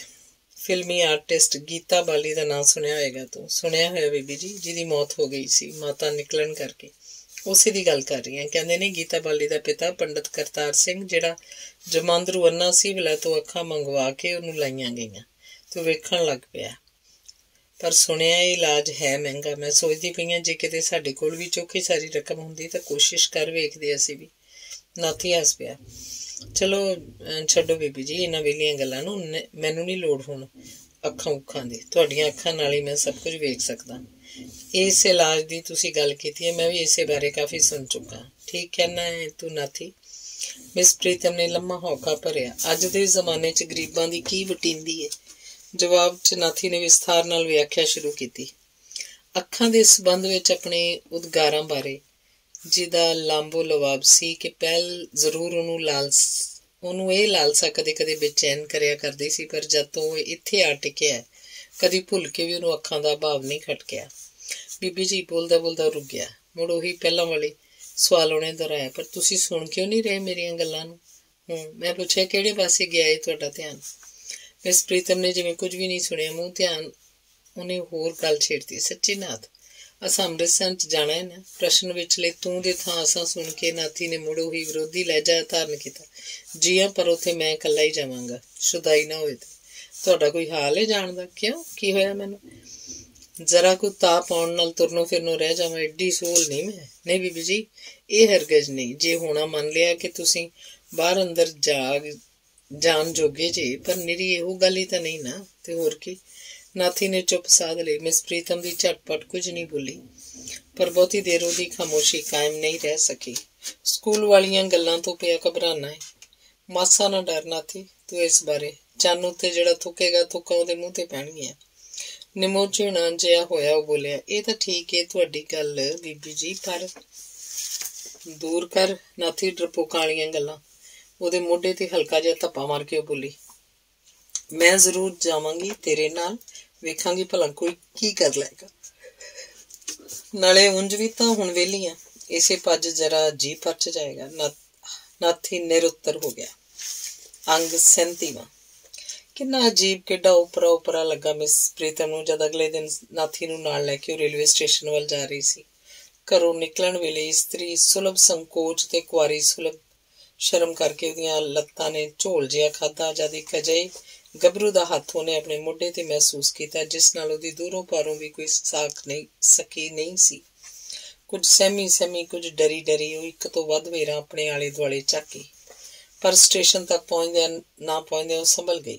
ਫਿਰ ਵੀ ਜਦੋਂ ਰੇਲ ਦੇ ਡੱਬੇ 'ਚ ਨਾਥੀ ਦੇ ਨਾਲ ਬੈਠੀ ਤਾਂ ਇੱਕ ਵਾਰੀ ਮੁੜ ਉਸੇ ਤਰ੍ਹਾਂ ਦੀ ਝਿਝਕ ਜਿਹੀ ਉਹਦੇ ਅੰਦਰ ਪੈਦਾ ਹੋ ਗਈ। ਸ਼ਾਇਦ ਮਰਦਾਵੇਂ ਡੱਬੇ ਚੌਕੀ ਭੀੜ ਤੱਕ ਕੇ ਲੋਕ ਇਲਾਜ ਦਾ ਇੱਕ ਜਾਲ ਜਿਹਾ ਪਸਰ ਗਿਆ ਉਹਦੇ ਦੁਆਲੇ। ਕਦਾਚਿਤ ਇਹ ਸੋਚਦਿਆਂ ਹੋਇਆਂ ਕਿ ਜੇ ਕੋਈ ਉਹਨੂੰ ਪੁੱਛ ਬਏ ਕਿ ਇਹਨਾਂ ਤੇਰਾ ਕੀ ਲੱਗਦਾ ਹੈ, ਜਾਂ ਨਾਥੀ ਉੱਤੇ ਕੋਈ ਮੁਸਾਫਰ ਸਵਾਲ ਕਰ ਦੇ ਕਿ ਕੁੜੀ ਤੇਰੀ ਕੀ ਲੱਗਦੀ ਹੈ, ਪਰ ਜਦ ਉਸ ਖਿਆਲ ਲਿਆ कि मुसाफिरां दी धक्कन धक्की च किसी नूं भी किसी तो कुछ पुछण पछाण दी वेल नहीं तां उहदे दिल नूं कुछ संतोख होया। दोवें नालों नाल बैठे सन, एकदम मस्टो वाचो दी हालत विच। गोया दोवां दीयां ज़बानां इस वेले दिलां विच ते दिल ज़बानां विच प्रवेश कर रहे सन, जिस करके दोवें दिलां दी ही भाशा च गल्लां करी जा रहे सन, गल्लां सुनी जा रहे सन। रेल दा सफर खत्म होया ते तो बाद रिक्शा दी सवारी शुरू हुई। फिर रिक्शा दा बंद मुक्या। दोवें अंध विद्यालय दी विशाल इमारत विच दाखल होए, जिहड़ी दुर्गियाना मंदिर दी पच्छम वल दी वक्खी ते वाकिया। मिस प्रीतम हर पक्ष तो इंज नाथी दी अगवाई करी आ रही सी जिवें इंटरव्यू नाथी दा नहीं उसे दा होण वाला होवे। इंटरव्यू लैण वाला विद्यालय दा मैनेजर सी, पकेरी उमर ते निमर सुभाਅ दा एक सज्जन, जिहड़ा बड़ी खुश खुलखी नाल पेश आया। मिस प्रीतम ने अपने आप नूं नाथी दी रिश्तेदार प्रगट करके मैनेजर दे सामने जान पहचान दा फर्ज अदा किया। इस तो बाद उस सज्जन इन्हां नूं एक छोटे ਜਿਹੇ कमरे च लै गया, जिथे मेज दे दुआले कई कुर्सियां मौजूद सन। यथा स्थान तिन्ने जद बैठ गए तो मिस प्रीतम ने एक गोल लमुंदरा डब्बा नाथी नूं फड़ा दिता। पहला ब्रेल दी लिखाई ते लिखाई तो बाद पढ़ाई दा क्रम चलिया। लागे बैठी मिस प्रीतम डूंगी नीज ते गडवें ध्यान नाल नाथी दी लिखाई पढ़ाई ते काम नूं वाच रही सी। कागज दे शीट उत्ते चलदी हुई नाथी दी खरेल ब्रेल पैन अथवा ਉਂਗਲ जिधर जिधर जांदी ਉਹਦੀਆਂ ਅੱਖਾਂ ਉਧਰ ਹੀ ਮੁੜੀ ਜਾਂਦੀਆਂ। ਵਿੱਚ ਉਹਦੀ ਨਜ਼ਰ ਮੈਨੇਜਰ ਦੇ ਨਕਸ਼ਿਆਂ ਤੇ ਵੀ ਜਾ ਪੈਂਦੀ, ਜੋ ਇਸ ਗੱਲ ਦੀ ਸੂਚਕ ਸੀ ਕਿ ਨਾਲੋਂ ਨਾਲ ਮੈਨੇਜਰ ਉੱਤੇ ਪੈ ਰਹੇ ਪ੍ਰਭਾਵ ਦਾ ਨਾਪ ਤੋਲ ਵੀ ਕਰ ਰਹੀ ਹੈ। ਭਾਵੇਂ ਮਿਸ ਪ੍ਰੀਤਮ ਨੂੰ ਇਹ ਅਨੁਭਵ ਕਰਕੇ ਕਾਫੀ ਤਸੱਲੀ ਹੋ ਰਹੀ ਸੀ ਕਿ ਨਾਥੀ ਦਾ ਕੰਮ ਮੈਨੇਜਰ ਉੱਤੇ ਚੰਗਾ ਅਸਰ ਪਾ ਰਿਹਾ ਸੀ, ਪਰ ਉਹਦੀ ਖੁਦਕੁਤੀ ਬਰਾਬਰ ਕਾਇਮ ਸੀ, ਜੋ ਕਿ ਪਤਾ ਉੱਠ ਕਿਹੜੇ ਰੁੱਖ ਲੇਟਦਾ ਹੈ। घंटे सवे घंटे बाद लिखण पढ़न का काम समाप्त होया। फिर अद्धा कु घंटा जबानी सवालों जवाबां का सिलसिला जारी रहा। हुण जे बाकी सी तो मैनेजर वालों फैसला सुनाया जाना, जिन्होंने मिस प्रीतम कौतूहल भरे दिल नाल उड़ीक रही सी। छेकड़ फैसला सुना दिता गया। मिस्टर नाथ, तुहाडा काम तां शलाघायोग है, पर जे ही मैनेजर के मूँह पर शब्द निकलिया कि मिस प्रीतम का दिल घाऊ माऊ हो उठिया, मानो शरीर नूं कन्नां दे रूप च बदल के उस अगले वाक सुने। पर खिमा करना, इहदे रस्ते च रुकावट यह है कि नेत्रहीनां नूं पढ़ाउण वाले दी अखां दा होना जरूरी है। मेरा मतलब है कि उस्ताद नूं जे दिखाई दिंदा होवे तां पढ़ाउण च सफल हो सकदा है। सुन के नाथी दा तां जो हाल होया मिस प्रीतम नूं तां जिवें इन्हां वाकां ने सत्थर ही लाता, पर मैनेजर ने तो अगे जो कुछ किया इन्हें उन्हां दोहां नूं कुछ तरवास दिता। साडे देश च अखां वाले ब्रेल मास्टरां दी काफ़ी थुड़ पाई जाती है। फिलहाल मैं इन्ना कर सकदा कि जदों तक सानू कोई सुजाखा ब्रेल मास्टर नहीं मिलता तद तक तुहानू इस असामी ते लाया जाएगा। मतलब ये कि जदों भी इहदा प्रबंध हो गया तो तुहानू वापस जाना पएगा। जवाब च नाथी कुछ कहंदा उस तो पहले ही मिस प्रीतम बोल उठी, सानू तुहाडा फैसला मंजूर है। बहुत अच्छा। मैनेजर ने पूरी उदारता ते सद्भावना दे रौं च मिस प्रीतम नू संबोधित किया। तां फिर बीबी परसों तो ही अपनी ड्यूटी संभाल सकते हैं। आरंभक तनख्वाह 80 रुपए ते 20 रुपए महंगाई भत्ता, क्वार्टर ते बिजली पानी फ्री। इतों छुट घर के काम लिए एक सेवादार भी मिलेगा। मंजूर है मैनेजर साहब, पूरे चाव च भर के मिस प्रीतम ने मुड़ के तो शायद इन्ना सहारा भी नहीं हो सकिया कि इस बारे नाथी की सलाह भी ले लेंदे। मानो इन्नी को देर करन नाल उहनूं कन खचक जाण दा खतरा होवे। कौन समझ सकता है होनी दी विलखणता नूं, जिहड़ी एक पासे जे किसी मनुख उत्ते सारे बूहे बंद कर देंदी है, उन्होंने दम घुट के मार देने लई, तां दूजे पासे आप ही कोई दूसरी बारी खोल देंदी है। उहदे साह लई कुछ उदां दा ही विलखण सी ये घटना। उधर मिस प्रीतम ने हामी भरी, उधर मैनेजर ने तथास्तु आखी, तो अगले दिन नाथी नां दा व्यक्ति मास्टर दीनानाथ बन गए। भावें आरजी तौर ते ही सही, अंध विद्यालय च ब्रेल मास्टर नियुक्त हो गया। रात इन्हां दोहां ने एक मुसाफिर खाने च कट्टी। अगले दिन का सूरज चढ़दे ही इन्हां दा वसेबा विद्यालय वालों प्राप्त होए क्वार्टर विच सी। बाकी रह गया लटापटा लियाउण दा सवाल। सो मिस प्रीतम ने अग्गा वेख्या ना पिछा ते पहली गड्डी जिहड़ी उहनूं मिली उते सवार हो गई। नाथी बारे उहनूं चिंतातर नहीं होना पिया, जबकि इस वेले हर पासियों अनाथां अपाजां विच घिरिया होण ते भी नाथी खुद अनाथ नहीं सी। इत्थे भावें किन्ने दिन उहनूं इकल्लिया रहना पवे, किसी किस्म की अड़चन पेश आउण की संभावना नहीं सी। जबकि इत्थे लंगर का प्रबंध चंगे तो चंगा सी। ਇਹ ਤੋਂ ਛੁੱਟ ਨਾਥੀ ਦੀ ਦੇਖਭਾਲ ਲਈ ਕਿਸੇ ਸੇਵਾਦਾਰ ਜਾਂ ਸੇਵਾਦਾਰਨ ਦਾ ਪ੍ਰਬੰਧ ਵੀ ਹੋ ਜਾਣ ਦੀ ਸੰਭਾਵਨਾ ਸੀ। ਭਲਕੇ ਮੁੜ ਆਉਣ ਦਾ ਨਾਥੀ ਨੂੰ ਭਰੋਸਾ ਦਿਵਾ ਕੇ ਤੇ ਹੋਰ ਹਰ ਤਰ੍ਹਾਂ ਦੀਆਂ ਪਕਿਆਈਆਂ ਕਰਨ ਤੋਂ ਬਾਅਦ ਜਦ ਮਿਸ ਪ੍ਰੀਤਮ ਚਲੀ ਗਈ ਤੇ ਨਾਥੀ ਆਪਣੇ ਕੁਆਟਰ 'ਚ ਇਕੱਲਾ ਰਹਿ ਗਿਆ ਤਾਂ ਇਹ ਕੱਲ ਜਿੱਥੇ ਉਹਨੂੰ ਕੁਝ ਅਕਾਊ ਜਾਪਿਆ ਉੱਥੇ ਨਾਲ ਹੀ ਲੰਮੀਆਂ ਸੋਚਾਂ ਵਿਚਾਰਾਂ 'ਚ ਉਲਝਾਉਣ ਵਾਲਾ ਵੀ ਬੜਾ ਹੀ ਉਪਰਾ ਲੱਗ ਰਿਹਾ ਸੀ ਨਾਥੀ ਨੂੰ, ਜਿਵੇਂ ਰਾਤੋਂ ਰਾਤ ਕਿਸੇ ਕਰਾਮਾਤੀ ਹੱਥ ਨੇ ਉਹਨੂੰ ਇੱਕ ਜੂਨ 'ਚੋਂ ਕੱਢ ਕੇ ਦੂਜੀ ਜੂਨ 'ਚ ਪਾ ਦਿੱਤਾ ਹੋਵੇ। ਨਵਾਂ ਠਿਕਾਣਾ, ਨਵੇਂ ਲੋਕ, ਨਵਾਂ ਧੰਦਾ, ਸਭੋ ਕੁਝ ਨਵਾਂ, ਸਭੋ ਕੁਝ ਉਪਰਾ। ਕੱਲ ਤੋਂ ਉਸ ਕਲਾਸ ਲੈਣੀ ਸ਼ੁਰੂ ਕਰਨੀ ਹੈ ਤੇ ਇਹ ਵੀ ਤਾਂ ਆਪਣੇ ਆਪ ਵਿੱਚ ਉਪਰੀ ਗੱਲ ਸੀ ਉਸ ਲਈ ਕਿ ਉਹ ਉਹਨਾਂ ਪਤਾ ਨਹੀਂ ਕਿੰਨਿਆਂ ਸਾਰਿਆਂ ਨੂੰ ਜਿਹੜੇ ਉਸੇ ਵਾਂਗ ਨੇਤਰਹੀਣ ਨੂੰ ਬਰੇਲ ਦੀ ਲਿਪੀ ਸਿਖਾਲਣ ਵਿੱਚ ਕਾਮਯਾਬ ਹੋ ਸਕੇਗਾ, ਜਦਕਿ ਉਸ ਪਾਸ ਅੱਖਾਂ ਨਹੀਂ। ਕਿਕਣ ਉਹਨਾਂ ਦੇ ਹੱਥ ਫੜ ਕੇ, ਉਂਗਲਾਂ ਫੜ ਕੇ ਬਰੇਲ ਸ਼ੀਟ ਉੱਤਲੇ ਪੁਆਇੰਟਾਂ ਬਾਰੇ ਉਹਨਾਂ ਨੂੰ ਜਾਣਕਾਰੀ ਦੇ ਸਕੇਗਾ। ਕਿਸ ਤਰ੍ਹਾਂ ਉਹ ਇੱਕ ਨੂੰ ਵਾਰੋ ਵਾਰੀ ਸੱਦ ਕੇ ਇਸ ਹੁਨਰ ਦੀ ਕੌੜੀ ਗੋਲੀ ਉਹਨਾਂ ਦੇ ਸੰਗੋਂ ਉਤਾਰਨ 'ਚ ਕਾਮਯਾਬ ਹੋਏਗਾ। ਸੁਭਾਅ ਦਾ ਨਾਥੀ ਨਾ ਤਾਂ ਬੁੰਨਾ ਹੈ ਤੇ ਨਾ ਹੀ ਗੱਲ ਕਥ ਵਜੋਂ ਮਿੱਟੀ ਦਾ ਮਾਧੋ, ਬਲਕਿ ਇਸੇ ਬਾਤੀ ਹੁਨਰ ਦੀ ਸਹਾਇਤਾ ਨਾਲ ਹੀ ਲੋਕਾਂ ਨੂੰ ਹਸਾ ਕੇ ਉਹ ਢਿੱਡੀ ਪੀੜਾਂ ਪਾ ਦਿਆ ਕਰਦਾ ਸੀ।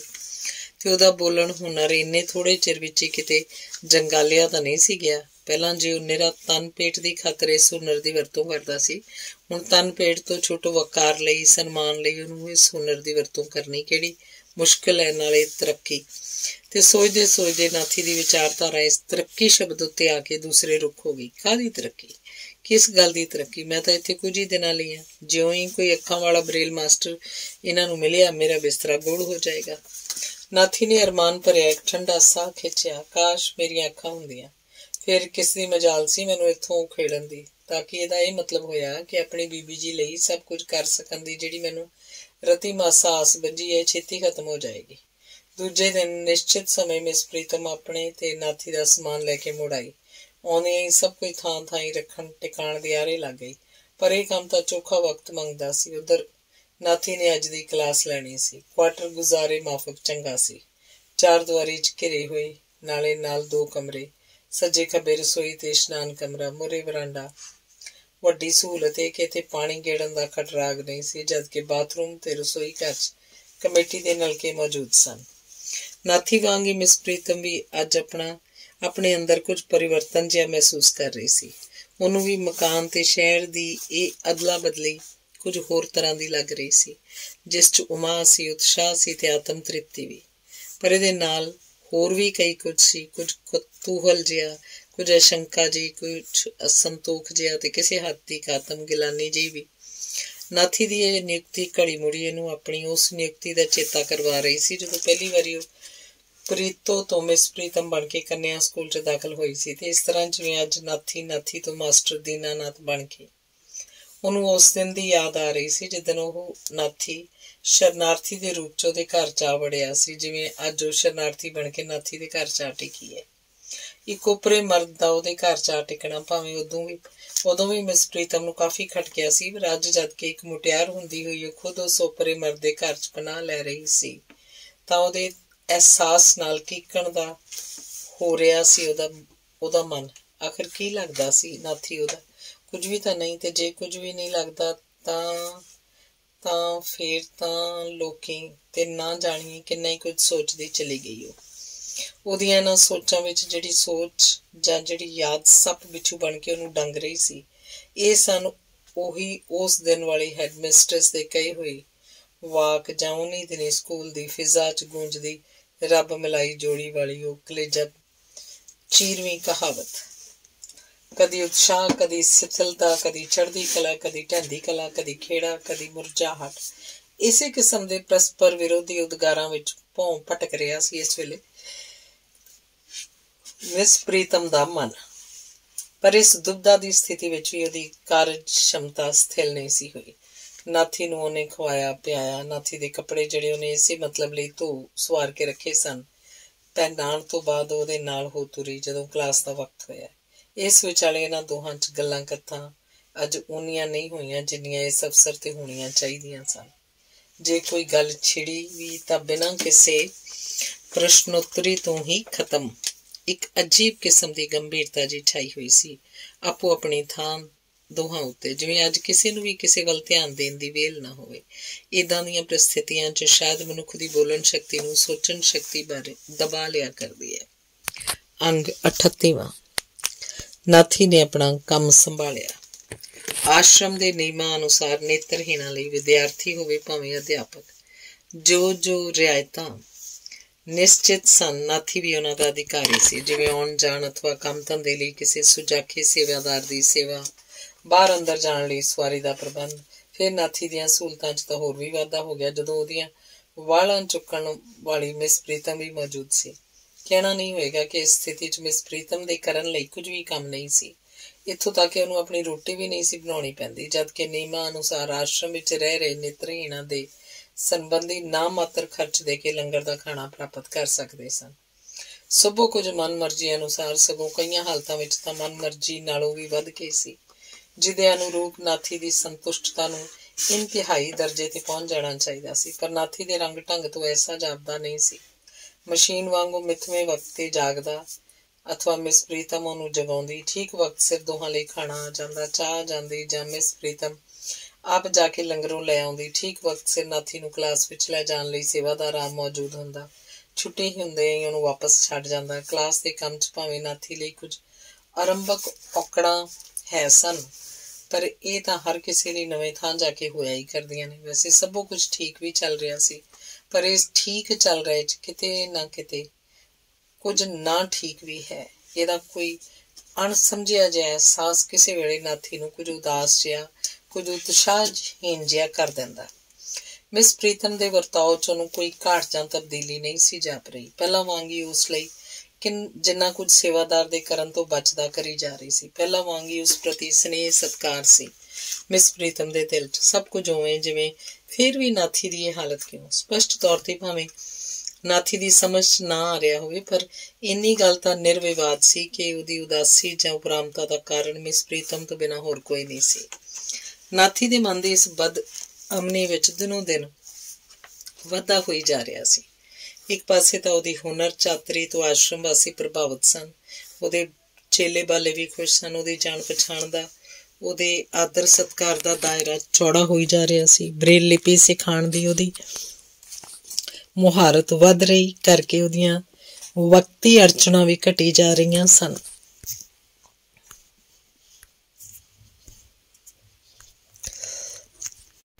ਪਰ ਇਸ ਦੇ ਨਾਲ ਹੀ ਉਹਦੇ ਅੰਦਰ ਦਾ ਕੋਈ ਖਿਲਾ ਜਿਹਾ, ਜੋ ਸੱਚੀ ਉਹਨੂੰ ਖਿਲਾ ਕਿਹਾ ਜਾਏ, ਉਸੇ ਕ੍ਰਮ ਨਾਲ ਇਸ ਵਿੱਚ ਵਾਧਾ ਹੁੰਦਾ ਜਾਂਦਾ ਸੀ। ਇਸ ਉੱਤੇ ਜਿਹੜੀ ਇੱਕ ਨਵੀਂ ਔਖਿਆਈ ਉਸ ਲਈ ਪੈਦਾ ਹੋ ਗਈ, ਉਹ ਇਹ ਕਿ ਪਹਿਲਾਂ ਜਦ ਕਦੀ ਉਹਦਾ ਦਿਲ ਉਦਾਸ ਹੁੰਦਾ ਜਾਂ ਉਹਦੇ ਮਨ ਕਿਸੇ ਮਾੜੇ ਅਸਰ ਤੋਂ ਪ੍ਰਭਾਵਿਤ ਹੁੰਦਾ ਤਾਂ ਉਹ ਨਿਸੰਗ ਹੋ ਕੇ ਬੀਬੀ ਜੀ ਅੱਗੇ ਦਿਲ ਦੀ ਕੁੰਡੀ ਖੋਲ੍ਹ ਧਰਦਾ। ਮਿਸ ਪ੍ਰੀਤਮ ਪੂਰੀ ਖੁੱਲ੍ਹ ਦਿਲੀ ਤੇ ਲਾਤ ਕਲਫੀ ਨਾਲ ਉਸਦੀ ਹਰ ਔਰ ਦਾ ਕੋਈ ਨਾ ਕੋਈ ਇਲਾਜ ਲੱਭ ਲੈਂਦੀ, ਜਿਹਦਾ ਫਲ ਰੂਪ ਨਾਥੀ ਦਾ ਮਨ ਮੁੜ ਕੇ ਚੜ੍ਹਦੀਆਂ ਕਲਾਂ ਵੱਲ ਹੋ ਜਾਂਦਾ। ਪਰ ਜਦ ਤੋਂ ਉਹਨੇ ਇਸ ਆਸ਼ਰਮ 'ਚ ਪ੍ਰਵੇਸ਼ ਕੀਤਾ, ਜਿਵੇਂ ਉਸ ਅੰਦਰ ਉਹ ਪਹਿਲਾਂ ਵਾਲੀ ਜੁਰਤ ਹੀ ਨਹੀਂ ਰਹਿ ਗਈ। ਜਿਵੇਂ ਇਸ ਪ੍ਰਕਾਰ ਦੇ ਉਹਦੇ ਜਜ਼ਬਿਆਂ ਅੱਗੇ ਕੋਈ ਕੰਧ ਜਿਹੀ ਉਸਰਨ ਲੱਗ ਪਈ, ਦਿਨੋਂ ਦਿਨ ਉੱਚੀ ਹੁੰਦੀ ਜਾ ਰਹੀ ਸੀ। ਇੱਕ ਵਾਰੀ, ਦੋ ਵਾਰੀ, ਚਾਰ ਵਾਰੀ ਉਹਦਾ ਜੀਅ ਕੀਤਾ ਜੋ ਕਿਸੇ ਵੇਲੇ ਉਹ ਪਹਿਲਾਂ ਵਾਂਗ ਹੀ ਆਪਣੀ ਬੀਬੀ ਜੀ ਦੇ ਗੋਡਿਆਂ 'ਤੇ ਸਿਰ ਰੱਖ ਕੇ ਫਿਸ ਪਵੇ, ਜਿੱਕਣ ਪਹਿਲਾਂ ਕਦੀ ਫਿਸ ਪੈਂਦਾ ਹੁੰਦਾ ਸੀ, ਤੇ ਬੀਬੀ ਜੀ ਦਾ ਮਮਤਾ ਭਰਿਆ ਹੱਥ ਉਹਨੂੰ ਆਪਣੇ ਸਿਰ ਤੇ ਅੱਖਾਂ ਉੱਤੇ ਰੁਲਕਦਾ ਜਾਪੇ। ਪਰ ਨਹੀਂ ਹੋ ਸਕਿਆ ਉਹ ਤੋਂ ਐਸਾ, ਪਤਾ ਨਹੀਂ ਕਿਉਂ। ਸੋਚਾਂ ਹੀ ਸੋਚਾਂ 'ਚ ਕਿਸੇ ਵੇਲੇ ਇੱਕ ਡਾਢੀ ਭੈੜੀ ਜੀ, ਡਾਢੀ ਦਿਲ ਤੋੜਵੀਂ ਜੀ ਸੋਚ ਉਹਦੇ ਹਿਰਦੇ 'ਚ ਚੁੱਪਲਾ ਜਿਹਾ ਡੰਗ ਚਲਾ ਜਾਂਦੀ। ਕਿਤੇ ਬੀਬੀ ਜੀ ਮੈਥੋਂ ਦੂਰ ਤਾਂ ਨਹੀਂ ਹੁੰਦੇ ਜਾ ਰਹੇ? ਤੇ ਇਸੇ ਡੰਗ ਦੀ ਪੀੜ ਨਾਥੀ ਦਾ ਰਗ ਰਗ ਨੂੰ, ਰੋਮ ਰੋਮ ਨੂੰ ਦਾਵਾ ਨਲ ਦੀ ਸ਼ਕਲ 'ਚ ਬਦਲਣਾ ਸ਼ੁਰੂ ਕਰ ਦਿੰਦੇ। ਜੇ ਸੱਚੀ ਇਹ ਗੱਲ ਹੈ, ਫਿਰ ਤਾਂ ਸਭੋ ਕੁਝ ਸੁਆਹ, ਸਾਰੀ ਦੁਨੀਆ ਖਤਮ। ਸਭੋ ਕੁਝ ਸੁਆਹ ਜਾਂ ਸਾਰੀ ਦੁਨੀਆ ਖਤਮ ਵਾਲੀ ਇਸ ਪ੍ਰਲੈਕਾਰੀ ਆਸ਼ੰਕਾ ਦੇ ਪ੍ਰਤੀਕਾਰ ਵਜੋਂ ਉਹ ਉਚੇਚਾ ਜ਼ੋਰ ਲਾ ਕੇ ਆਪਣੇ ਅੰਦਰੋਂ ਦਲੀਲ ਉੱਤੇ ਦਲੀਲ, ਪ੍ਰਮਾਣ ਉੱਤੇ ਪ੍ਰਮਾਣ ਟੋਲਣੇ ਸ਼ੁਰੂ ਕਰ ਦਿੰਦਾ। ਇਸ਼ਕ ਕਿੱਡਾ ਮੂਰਖ ਹਾਂ ਮੈਂ। ਦੇਵੀ ਦੇਵਤਿਆਂ ਬਾਰੇ ਇਹ ਸੰਦੇਹ, ਇਹ ਤਾਂ ਮੇਰਾ ਪਾਗਲਪਨ ਹੈ ਜੋ ਬਿਨਾਂ ਸੋਚੇ ਸਮਝੇ ਵਾਹਿਆਤ ਗੱਲਾਂ ਘੜਨ ਲੱਗ ਪੈਣਾ। ਮੈਨੂੰ ਜੇ ਨਹੀਂ ਸਮਝ ਦੁਨੀਆਦਾਰੀ ਦੀ, ਤੇ ਕੀ ਬੀਬੀ ਜੀ ਵੀ ਮੇਰੇ ਵਾਂਗ ਇਸ ਬੰਨਿਓ ਅਣਗਹਿਲੇ ਹੋ ਜਾਣ? ਇਸ ਪ੍ਰਕਾਰ ਦੀਆਂ ਦਲੀਲਾਂ, ਪ੍ਰਮਾਣਾਂ ਦੇ ਅਸਰ ਨਾਲ ਨਾਥੀ ਦੀ ਬੇਆਰਾਮੀ 'ਚ ਕਾਫੀ ਮੋੜਾ ਪੈਣਾ ਸ਼ੁਰੂ ਹੋ ਜਾਂਦਾ। पर मन की अमोड़ता का कोई की करे। अपने उत्ते इस प्रकार की आलोचना प्रति आलोचना करन दा फल रूप ना कोई। नाथी का एक अद्ध दिन अमन चैन च बीतदा ते अगले अगलेरे दिन फिर उही मुहारनी। ਇਹ ਤਾਂ ਸੀ ਉਹਦੇ ਆਂਤਰਿਕ ਸੰਘਰਸ਼ ਦੀ ਹਾਲਤ। ਪਰ ਇਦੋਂ ਵੀ ਵੱਧ ਜਿਸ ਗੱਲ ਦੀ ਚਿੰਤਾ ਹਰ ਵੇਲੇ ਉਹਦੀ ਰੱਤ ਚੂਸਦੀ ਰਹਿੰਦੀ ਇਹ ਸੀ ਨੌਕਰੀ ਛੁੱਟ ਜਾਣ ਦੀ ਸੰਭਾਵਨਾ, ਜਦਕਿ ਪਹਿਲਾਂ ਹੀ ਉਸ ਨਾਲ ਇਹ ਸ਼ਰਤ ਤੈਅ ਹੋ ਚੁੱਕੀ ਸੀ ਕਿ ਜਿਸ ਦਿਨ ਵੀ ਕੋਈ ਅੱਖਾਂ ਵਾਲਾ ਬ੍ਰੇਲ ਮਾਸਟਰ ਪ੍ਰਬੰਧਕਾਂ ਨੂੰ ਮਿਲ ਗਿਆ ਉਹਦੇ ਅਗਲੇ ਦਿਨ ਹੀ ਨਾਥੀ ਨੂੰ ਜਵਾਬ ਮਿਲ ਜਾਏਗਾ। ਅੱਖਾਂ ਵਾਲਾ ਬ੍ਰੇਲ ਮਾਸਟਰ ਮਿਲਣ 'ਚ ਚਿਰ ਵੀ ਲੱਗ ਸਕਦਾ ਹੈ ਤੇ ਇਹ ਵੀ ਸੰਭਵ ਹੈ ਕਿ ਅੱਜ ਭਲਕੇ ਹੀ ਕਿਤੋਂ ਇਹਦੀ ਕਿਸੇ ਦੀ ਐਪਲੀਕੇਸ਼ਨ ਆ ਜਾਏ। ਉਸ ਸੂਰਤ ਵਿੱਚ ਨਾਥੀ ਕੀ ਕਰੇਗਾ, ਕਿੱਥੇ ਜਾਏਗਾ ਤੇ ਉਹਦੀ ਬੀਬੀ ਦਾ ਕੀ ਬਣੇਗਾ? ਇਹ ਚਿੰਤਾ ਜਿੱਥੇ ਪੈਰੋਂ ਪੈਰ ਨਾਥੀ ਦੇ ਦਿਲ 'ਚ ਵਧੀ ਜਾ ਰਹੀ ਸੀ ਉੱਥੇ ਉਹਦੀ ਮੱਤ ਵੀ ਮਾਰ ਰਹੀ ਸੀ। ਸੋਚਦਿਆਂ ਛੇਕੜ ਉਹਦੇ ਦਿਮਾਗ 'ਚ ਸੁਝਾਅ ਦਾ ਇੱਕ ਨੰਨਾ ਜਿਹਾ ਨੁਕਤਾ ਕਿਤੋਂ ਉੱਭਰ ਆਇਆ। ਜੇ ਕਦੀ ਬੀਬੀ ਜੀ ਬਰੇਲ ਸਿੱਖ ਲੈਣ। ਪਰ ਮਗਰੋਂ ਆਪਣੇ ਇਸ ਸ਼ੇਖ ਚਿੱਲੀ ਪੁਣੇ ਉੱਤੇ ਉਹਨੂੰ ਹਾਸਾ ਆ ਗਿਆ। ਕਦੋਂ 9 ਮਣ ਤੇਲ ਹੋਏਗਾ, ਕਦੋਂ ਰਾਧਾ ਨੱਚੇ ਤੇ ਮਿਸ ਪ੍ਰੀਤਮ। ਨਾਂ ਨੂੰ ਉਹਦੇ ਕਰਨ ਲਈ ਕੋਈ ਵਿਸ਼ੇਸ਼ ਕੰਮ ਨਹੀਂ ਸੀ, ਪਰ ਵੇਲੀ ਉਹ ਕਿਸੇ ਵੇਲੇ ਵੀ ਦਿਖਾਈ ਨਹੀਂ ਸੀ ਦਿੰਦੀ। ਸਭ ਤੋਂ ਬਾਲਾ ਰੁਝੇਵਾਂ ਜਿਹੜਾ ਉਹਨੇ ਇਨੀ ਦਿਨੀ ਸੇੜ ਰੱਖਿਆ ਸੀ ਘਰ ਦਾ ਮੂੰਹ ਮੱਥਾ ਸਾਵਾਂਪਣ ਸਵਾਰਨ ਵੱਲ ਪ੍ਰਵਿਰਤੀ। ਪਹਿਲਾਂ ਵੀ ਤਾਂ ਉਹਦਾ ਘਰ ਇੱਕ ਅਧਿਆਪਕਾ ਦਾ ਘਰ ਹੁੰਦਾ ਸੀ, ਪਰ ਉਦੋਂ ਗੱਲ ਕੁਝ ਹੋਰ ਸੀ। ਕੁਝ ਤਾਂ ਉਹਦੇ ਦਿਲ ਦਿਮਾਗ ਦੀ ਹਾਲਤ ਹੀ ਐਸੀ ਬਣ ਗਈ ਅਥਵਾ ਬਣਾ ਦਿੱਤੀ ਗਈ ਕਿ ਆਪਣੀ ਜ਼ਿੰਦਗੀ ਉਹਨੂੰ ਇੱਕ ਗਰਦਨ ਤੋੜ ਕਿਸਮ ਦੇ ਬੋਝ ਤੋਂ ਵੱਧ ਕੁਝ ਨਹੀਂ ਸੀ ਜਾਪਦੀ। ਉਸ ਹਾਲਤ ਵਿੱਚ ਜਦ ਕਿ ਆਪਣੇ ਆਪ ਨਾਲ ਹੀ ਉਹਦੀ ਦਿਲਚਸਪੀ ਕੋਈ ਨਹੀਂ ਸੀ, ਘਰ-ਬਾਰ ਦੀ ਸੁੱਧ ਬੁੱਧ ਕਿਹਨੂੰ ਹੁੰਦੀ। ਪਰ ਜਦ ਤੋਂ ਉਹ ਇੱਥੇ ਆਈ ਹੈ ਇੱਕ ਬ੍ਰੇਲ ਮਾਸਟਰ ਦੀ ਰਿਸ਼ਤੇਦਾਰਾਂ ਦੇ ਰੂਪ 'ਚ, ਤਦ ਤੋਂ ਉਹਨੇ ਖਾਸ ਤੌਰ ਤੇ ਇਸ ਬੰਨੇ ਧਿਆਨ ਦੇਣਾ ਸ਼ੁਰੂ ਕਰ ਰੱਖਿਆ। ਇਹ ਤੋਂ ਛੁੱਟ ਨਾਥੀ ਦੀ ਪੋਜੀਸ਼ਨ ਨੂੰ ਬਰਕਰਾਰ ਰੱਖਣ ਵੱਲੋਂ ਵੀ ਉਹ ਬੇਧਿਆਨੀ ਨਹੀਂ ਸੀ ਰਹਿੰਦੀ। ਇੱਕ ਟੀਚਰ ਦਾ ਕੱਪੜਾ ਲੱਤਾ ਕਿਹੋ ਜਿਹਾ ਹੋਣਾ ਚਾਹੀਦਾ, ਨਾਲੇ ਇੱਕ ਟੀਚਰ ਦੀ ਰਿਸ਼ਤੇਦਾਰਾਂ ਦਾ ਵੀ। ਆਸ਼ਰਮ ਵਾਸੀਆਂ ਨਾਲ ਮਿਸ ਪ੍ਰੀਤਮ ਦੀ ਜਾਣ ਪਛਾਣ ਵੱਧਦੀ ਜਾ ਰਹੀ ਸੀ। ਕਿਸੇ ਤੀਵੀਂ ਨਾਲ ਤਾਂ ਉੱਠਣ ਬੈਠਣ ਦੀ ਵੀ ਉਹਨੇ ਸਾਂਝ ਪੈਦਾ ਕਰ ਲਈ ਸੀ। ਪਰ ਇਹਦਾ ਮਤਲਬ ਇਹ ਨਹੀਂ ਸੀ ਕਿ ਸਾਰਾ ਦਿਨ ਉਹ ਆਸ਼ਰਮ ਦੇ ਵਲਗਣ ਵਿੱਚ ਹੀ ਬੰਦ ਰਹਿੰਦੀ ਹੋਵੇ। ਲਗਭਗ ਹਰ ਰੋਜ਼ ਉਹ ਘੰਟੇ 2 ਘੰਟਿਆਂ ਲਈ, ਕਦੀ ਏਦੋਂ ਵੀ ਵੱਧ ਵਕਤ ਲਈ ਬਾਹਰ ਚਲੀ ਜਾਂਦੀ। ਨਾਥੀ ਤੋਂ ਚੋਰੀ ਨਹੀਂ ਬਲਕਿ ਉਹਦੀ ਜਾਣਕਾਰੀ ਵਿੱਚ। ਜਦ ਵੀ ਨਾਥੀ ਨਾਲ ਰਲ ਬੈਠਦੀ ਬਹੁਤਾ ਇੱਕੋ ਵਿਸ਼ੇ ਤੇ ਉਹਦੀਆਂ ਗੱਲਾਂ ਹੁੰਦੀਆਂ। ਤੇਰੀ ਨੌਕਰੀ ਦਾ ਕੀ ਭਰੋਸਾ ਨਾਥੀ, ਭਾਵੇਂ ਭਲਕੇ ਹੀ ਬਗਾਨੇ ਪੁੱਤਰ ਜਵਾਬ ਦੇ ਦੇਣ। ਇਸ ਕਰਕੇ ਮੈਂ ਕੋਰਸ ਕਰ ਰਹੀ ਹਾਂ, ਜੇ ਕਿਸੇ ਸਕੂਲ ਸਕਾਲ 'ਚ ਮਾੜਾ ਮੋਟਾ ਕੰਮ ਲੱਭ ਜਾਏ। ਨਾਥੀ ਦੀ ਸੋਚੀ ਹੋਈ ਜੁਗਤ ਕੇ ਮਿਸ ਪ੍ਰੀਤਮ ਬਰੇਲ ਸਿੱਖ ਲਵੇ, ਭਾਵੇਂ ਉਹਦੇ ਦਿਲ ਨੂੰ ਉੱਕਾ ਨਹੀਂ ਸੀ ਜੱਚੀ, ਪਰ ਛੇਕੜ ਉਹਦਾ ਜੀ ਕਰ ਹੀ ਆਇਆ ਮਿਸ ਪ੍ਰੀਤਮ ਅੱਗੇ ਇਹ ਵਿਚਾਰ ਪੇਸ਼ ਕਰਨ ਲਈ। ਮਿਸ ਪ੍ਰੀਤਮ ਨੌਕਰੀ ਲਈ ਭੱਜੋ ਨੱਠੀ ਕਰ ਰਹੀ ਸੀ। ਇਹ ਜਾਣ ਕੇ ਉਹਨੂੰ ਕੋਈ ਬਹੁਤੀ ਤਸੱਲੀ ਨਹੀਂ ਹੋਈ, ਜਦਕਿ ਉਹ ਜਾਣਦਾ ਸੀ ਕਿ ਨੌਕਰੀ ਐਸੀ ਚੀਜ਼ ਹੈ ਜਿਹੜੀ ਪਲੇਟ 'ਚ ਰੱਖ ਕੇ ਕੋਈ 10 ਜਮਾਤਾਂ ਪੜ੍ਹੀ ਮਿਸ ਪ੍ਰੀਤਮ ਅੱਗੇ ਨਹੀਂ ਲਿਆ ਰੱਖੇਗਾ। ਇੱਕ ਦਿਨ ਸ਼ਾਮੀ ਜਦੋਂ ਮਿਸ ਪ੍ਰੀਤਮ ਸਣੇ ਆਸ਼ਰਮ ਮੁਰਲੇ ਘਾਹ ਮੈਦਾਨ 'ਚ ਟਹਿਲ ਰਿਹਾ ਸੀ ਤੇ ਆਪਣੀ ਉਹ ਭੱਦੀ ਜਿਹੀ ਤਜਵੀਜ਼ ਉਹਨੇ ਉਂਗਲ ਹੀ ਦੇ ਦਿੱਤੀ ਉਸ ਅੱਗੇ। ਇੱਕ ਗੱਲ ਕਰਾਂ ਬੀਬੀ ਜੀ? ਕਹੋ ਨਾਥੀ, ਮੰਨੋਗੇ? ਤੇਰੀ ਗੱਲ ਤੇ ਮੈਂ ਨਾ ਮੰਨਾਂ। ਮੇਰੀ ਸਲਾਹ ਹੈ ਬੀਬੀ ਜੀ, ਜੇ ਕਦੀ ਤੁਸੀਂ ਬਰੇਲ ਸਿੱਖ ਲਓ ਫਿਰ ਤਾਂ ਭਾਵੇਂ ਨੌਕਰੀ ਨਾ ਹੀ ਹੱਥੋਂ ਨਿਕਲੇ। ਝੱਟ ਕੋ ਮਿਸ ਪ੍ਰੀਤਮ ਚੁੱਪ ਕਰੀ। ਉਹਦੇ ਨਾਲ ਉਹਨੂੰ ਆਪਣੇ ਮੋਢੇ ਦਾ ਸਹਾਰਾ ਦਿੱਤੀ ਟਹਿਲਦੀ ਰਹੀ, ਬਿਨਾਂ ਹੂੰ ਹਾਂ ਕੀਤਿਆਂ। ਕੀ ਖਿਆਲ ਹੈ ਤੁਹਾਡਾ ਬੀਬੀ ਜੀ? ਨਾਥੀ ਉਹਨੂੰ ਚੁੱਪ ਪਾ ਕੇ ਕੁਝ ਝੇਪ 'ਚ ਬੋਲਿਆ। ਨਹੀਂ, ਜੇ ਪਸੰਦ ਆਈ ਗੱਲ, ਪਸੰਦ ਤਾਂ ਸੱਚੀ ਪੁੱਛੋ ਤਾਂ ਮੈਨੂੰ ਵੀ ਨਹੀਂ। ਪਰ ਮਿਸ ਪ੍ਰੀਤਮ ਨੇ ਟੋਕ ਦਿੱਤੀ ਉਹਦੀ ਗੱਲ। ਤਜਵੀਜ਼ ਤੇਰੀ ਮਾੜੀ ਨਹੀਂ ਨਾਥੀ, ਮੈਂ ਆਪ ਵੀ ਕਈ ਵਾਰੀ ਸੋਚਣੀ ਹੁੰਦੀ ਹਾਂ ਕਿ ਚੰਗਾ ਹੀ ਹੋਵੇ ਜੇ ਮੈਂ ਵੀ ਤੇਰੀ ਇੱਕ ਟਿਕ ਸਿੱਖ ਲਵਾਂ। ਪਰ ਇਹ ਕੰਮ ਐਡਾ ਸਹਿਲ ਥੋੜਾ ਹੀ ਹੈ ਜਿਹੜਾ ਝਟਪਟ ਕਿਸੇ ਨੂੰ ਆ ਜਾਏਗਾ। ਚਲੋ ਭਾਵੇਂ ਕਿੰਨਾ ਵੀ ਚਿਰ ਲੱਗੇ, ਇਸ 'ਚ ਹਰਜ ਤਾਂ ਕੋਈ ਨਹੀਂ। ਠੀਕ ਹੈ ਤੇਰਾ ਖਿਆਲ, ਪਰ ਦਾ ਕੀ ਮਤਲਬ ਬੀਬੀ ਜੀ? ਮਿਸ ਪ੍ਰੀਤਮ ਤੁਰਦੀ ਇੱਕ ਥਾਂ ਰੁਕ ਗਈ, ਫਿਰ ਕਹਿੰਦੀ ਹੋਈ ਬੈਠ ਜਾ ਰਤਾ। ਦੋਵੇਂ ਨਾਲੋਂ ਨਾਲ ਬੈਠ ਗਏ ਤੇ ਜਦ ਬੈਠਣ ਤੋਂ ਬਾਅਦ ਵੀ ਕਾਫੀ ਦੇਰ ਤੱਕ ਮਿਸ ਪ੍ਰੀਤਮ ਦੇ ਮੂੰਹੋਂ ਕੁਝ ਨਾ ਨਿਕਲਿਆ ਤਾਂ ਨਾਥੀ ਆਪਣੇ ਇਸ ਫਜ਼ੂਲ ਜਿਹੇ ਸੁਝਾਅ ਉੱਤੇ ਕੁਝ ਵਧੇਰੇ ਪੱਚੀ ਹੋ ਕੇ ਬੋਲਿਆ। ਚਲੋ ਜਾਣ ਦਿਓ, ਜੇ ਨਹੀਂ ਤੁਹਾਨੂੰ ਪਸੰਦ। ਮੈਂ ਤਾਂ ਐਵੇਂ ਸਹਿਜ ਸੁਭਾਅ ਗੱਲ ਕੀਤੀ। ਇਹ ਗੱਲ ਨਹੀਂ ਨਾਥੀ, ਕਿਸੇ ਗੰਭੀਰ ਵਿਚਾਰ ਦੀ ਗਹਿਰਾਈ 'ਚੋਂ ਨਿਕਲਦੀ ਹੋਈ ਮਿਸ ਪ੍ਰੀਤਮ ਬੋਲੀ। ਹੁਨਰ ਕੋਈ ਵੀ ਮਾੜਾ ਨਹੀਂ। ਐਵੇਂ ਤਾਂ ਨਹੀਂ ਸਿਆਣਿਆਂ ਆਖਿਆ ਕਿ ਜਹਾਂ ਧਨੀ ਪਹੁੰਚੇ ਨਹੀਂ ਤਹਾਂ ਪਹੁੰਚੇ ਵਿਦਵਾਨ। ਫਿਰ ਹੋਰ ਕੀ ਗੱਲ ਹੈ? ਦੱਸਣ ਦੀ ਹਾਲੇ ਸਲਾਹ ਨਹੀਂ ਸੀ ਮੇਰੀ, ਪਰ ਹੁਣ ਤਾਂ ਦੱਸਣਾ ਹੀ ਪਏਗਾ ਜਦ ਤੈਨੂੰ ਏਡੀਓ ਚਿੰਤਾ ਲੱਗ ਗਈ ਹੈ ਨੌਕਰੀ ਛੁੱਟਣ ਦੀ। ਨਾਥੀ ਦੀ ਜਗਿਆਸਾ ਵੀ ਵੱਧ ਗਈ ਤੇ ਖੁਦਕੁਤੀ ਵੀ। ਤਾਂ ਛੇਤੀ ਦੱਸੋ ਜੀ, ਕੋਈ ਇਹੋ ਜਿਹੀ ਗੱਲ ਹੈ? ਉਤਾਵਲਾ ਨਾ ਹੋ, ਮਿਸ ਪ੍ਰੀਤਮ ਬੋਲੀ। ਤੂੰ ਖਿਆਲ ਕਰਦਾ ਹੋਏਗਾ कि निरा नौकरी लभण खातर ही मैं दिन रात भजी फिरदी हाँ। गल है भी ठीक कि जल्दी तो जल्दी मैनू किसी स्कूल च कोई माड़ी मोटी नौकरी मिल जाए, ये लगन लगी रहिंदी है मैनू हर वेले। ते इस खातर मैं लोकल स्कूलों की खाक छाणदी फिरदी हाँ, नाले कई बाहरले स्कूलों नूं भी अर्जियां भेजदी रहनी हाँ। पर मैनू इदों भी बहुते फेरे पाने पै रहे ने। डॉक्टर निरंकारी दी कोठी। डॉक्टर निरंकारी? नाथी ने पूछा। वो कौन है बीबी जी? उस नाल की काम पै गया तुहाडा? मिस प्रीतम ने दसन वाली गल दी भूमिका बननी शुरू की। तैनू याद है ना, एक दिन गल्लां करदियां अखां दे बैंक दा जिक्र चलिया सी। मैं तैनू दस्सिया सी कि साइंसदानां ने एक नवीं काढ़ कड्ढी है जिस नाल मुर्दे दीयां अखां कढ के जिउंदे आदमी नूं लातियां जांदियां ने। आहो बीबी जी, नाले तुसीं ये भी दस्सिया सी कि कई पुण्य आत्मी लोग उस अखां दे बैंक नूं अपनी वसीयत कर दिंदे ने कि उन्हां दे मरण तो बाद उन्हां दीयां अखां कढ के किसी अन्ने लोड़वंद नूं ला दित्तियां जाण। याद है मैनू सारी गल। नाले जिहड़ी गल अखां बारे होवे वो तां मैनू कदी भुल ही नहीं सकदी। हाँ अगे दसो। ते मिस प्रीतम ने अगे दसना शुरू किया। जिस दिन नाथी तेरे इंटरव्यू तो बाद मैनेजर दी ने तेरी नौकरी लिए अखां होण दी शर्त ला दित्ती सी, उस दिन तो मेरे दिल च आवे जे कदी अखां दे उस बैंक राहीं नाथी नूं अखां मिल सकण। पहलां तो इस गल नूं मैं आवागौण कर छड्डिया, फिर ख्याल आया भला इस बारे पुछ गिछ तां कर वेखां। ते फिर नाथी ने उतावली होकर पुछया, फिर तुसीं कीती कोई पुछ गिछ? इहो दसन लगी हाँ। मिस प्रीतम ने विस्तार नाल दसना शुरू किया। सब तो पहला मैं मैनेजर के घर जा पहुंची। मेरा ख्याल से जरूर वो इस बारे कोई पक्की गल दस पाएगा। सच्चे ही उन्हें मैनू बहुत कुछ उतो मैनू बहुत कुछ पता लगा। की पता लगा बीबी जी? उस दसिया कि इस किस्म के ऑपरेशन साडे देश विच भी टावें टावें होण लग पए ने। नाले उस मैनू एक देसी डॉक्टर बारे भी काफ़ी कुछ दसिया जिहड़ा इस पक्षों सारे देश च मशहूरी खट चुका है। किहड़ा डॉक्टर? डॉक्टर निरंकारी। कित्थे रहिंदा है वो?